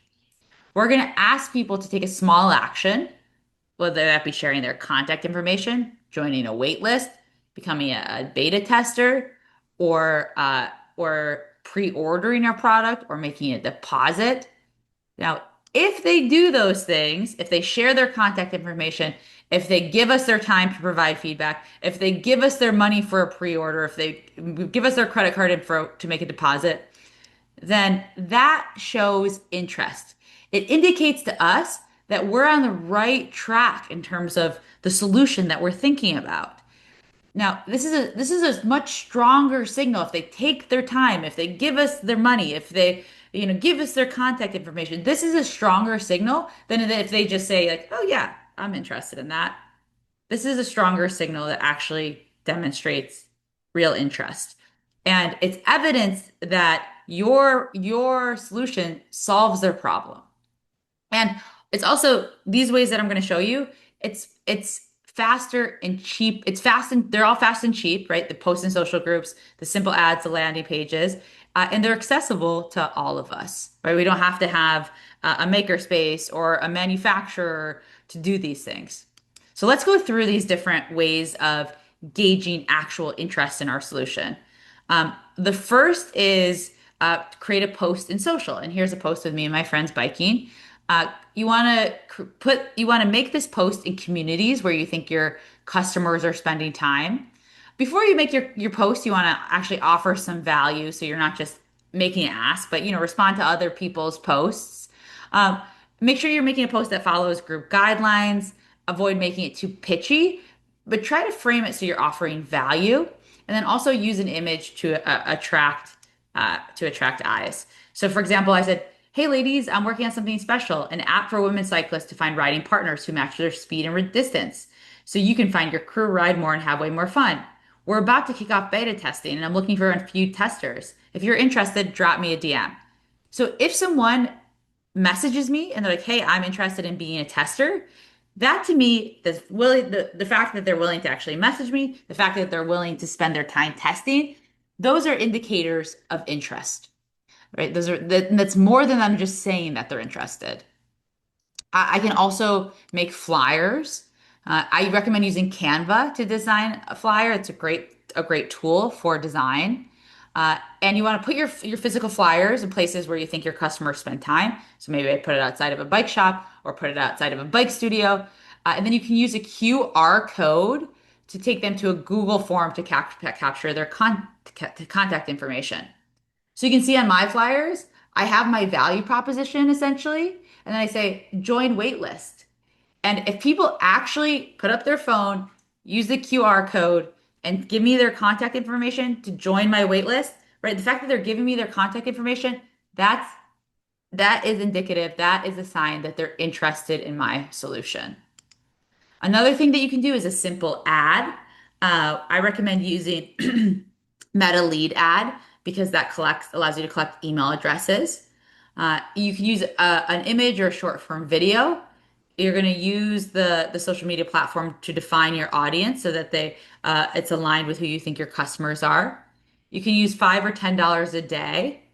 And if you get over 1% click-through rate, or 10% of people who click through give you their contact information, that is an indication of interest, right? People are actually engaging with your ad. They're actually interested in your value proposition.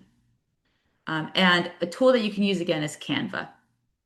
Now, the last tool that I'll mention here for quickly, cheaply getting information about whether people are actually interested in your solution and whether it will solve their problem is to do a landing page with a pre-order or a deposit. Right. So far, with our flyers, with our social media ad, with our social media post in the group, we were just asking for contact information or their time to be a beta tester. And now we can actually take it to the next level and ask for money. And money is like the greatest indication that they're interested in our solution. To do so, though, we're going to have to give them more information about our product or solution. A great way to do that is on a landing page. That's me fishing. That's actually my fish. That's a little flex for you. And when you create a landing page, I recommend using a card is a great tool you can use. You can also use Squarespace or Shopify gem pages.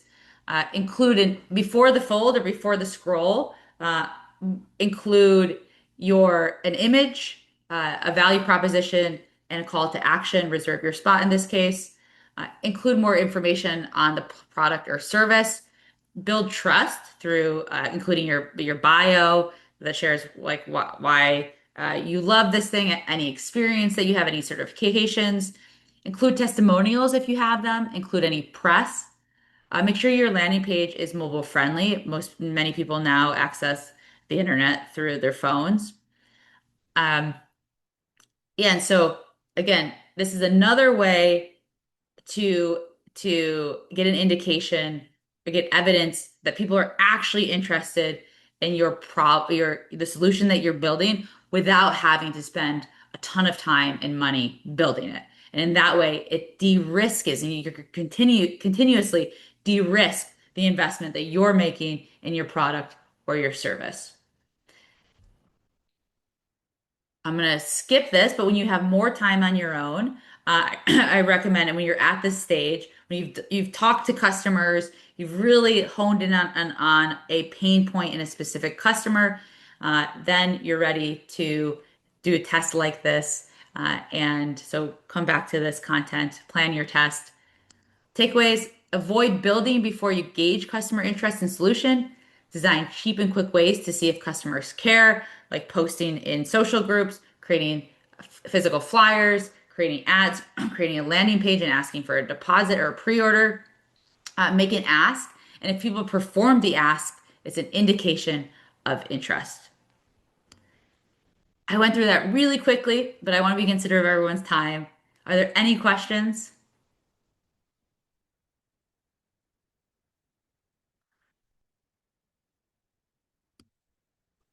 Okay, well, that is the end of our session. And I hope if these frameworks were valuable, that you go back and you revisit them. And Hao and I are more than happy to answer any questions that come up as you continue to think about everything that we shared. And I'll ask Hao to put our emails in the chat. Thank you, Jeff. Thank Yep. you again to the Accelerator team for inviting us. Yeah, thank you, Katie and Enhal. This has been a great first session. And I know this will be recorded and posted. So, Stacy, if you want to wrap up the session, that'd be great. Yeah, first of all, wow, guys. I really want to thank Katie and Enhal for delivering such outstanding content today and on opportunity recognition and including their acting debut. That was the highlight. The session was really not only informative, but really practical. You provided a clear framework, tools that make this process of identifying and evaluating feel very structured and actionable. It wasn't just about theory. The templates and the approach that you shared are very tangible. So I think anybody can really take this information that they learned today and use it to open a business based on an idea, which I'm rolling some through my head. But I want to also just make sure that you're aware that this will be disseminated across 3 academic classes. So as students begin to really work through this framework and apply it to their own ideas, they may want to reach out to all of you with some follow-up questions or continue these conversations. But for the rest of you who've been on the call today, and I know a big part of us have already been on some of these group calls, I really encourage you to really think and reflect on the content. Think about those pain points within your own businesses, and some of those we've identified in some of these other meetings that we've had. Are there some unmet needs that you've really overlooked? Are there some opportunities hiding inside some of those challenges that you've talked about? I know sometimes I run 2 small businesses myself, and we become very immersed in the day-to-day operations that we kind of forget to step back and revisit some of this very foundational thinking.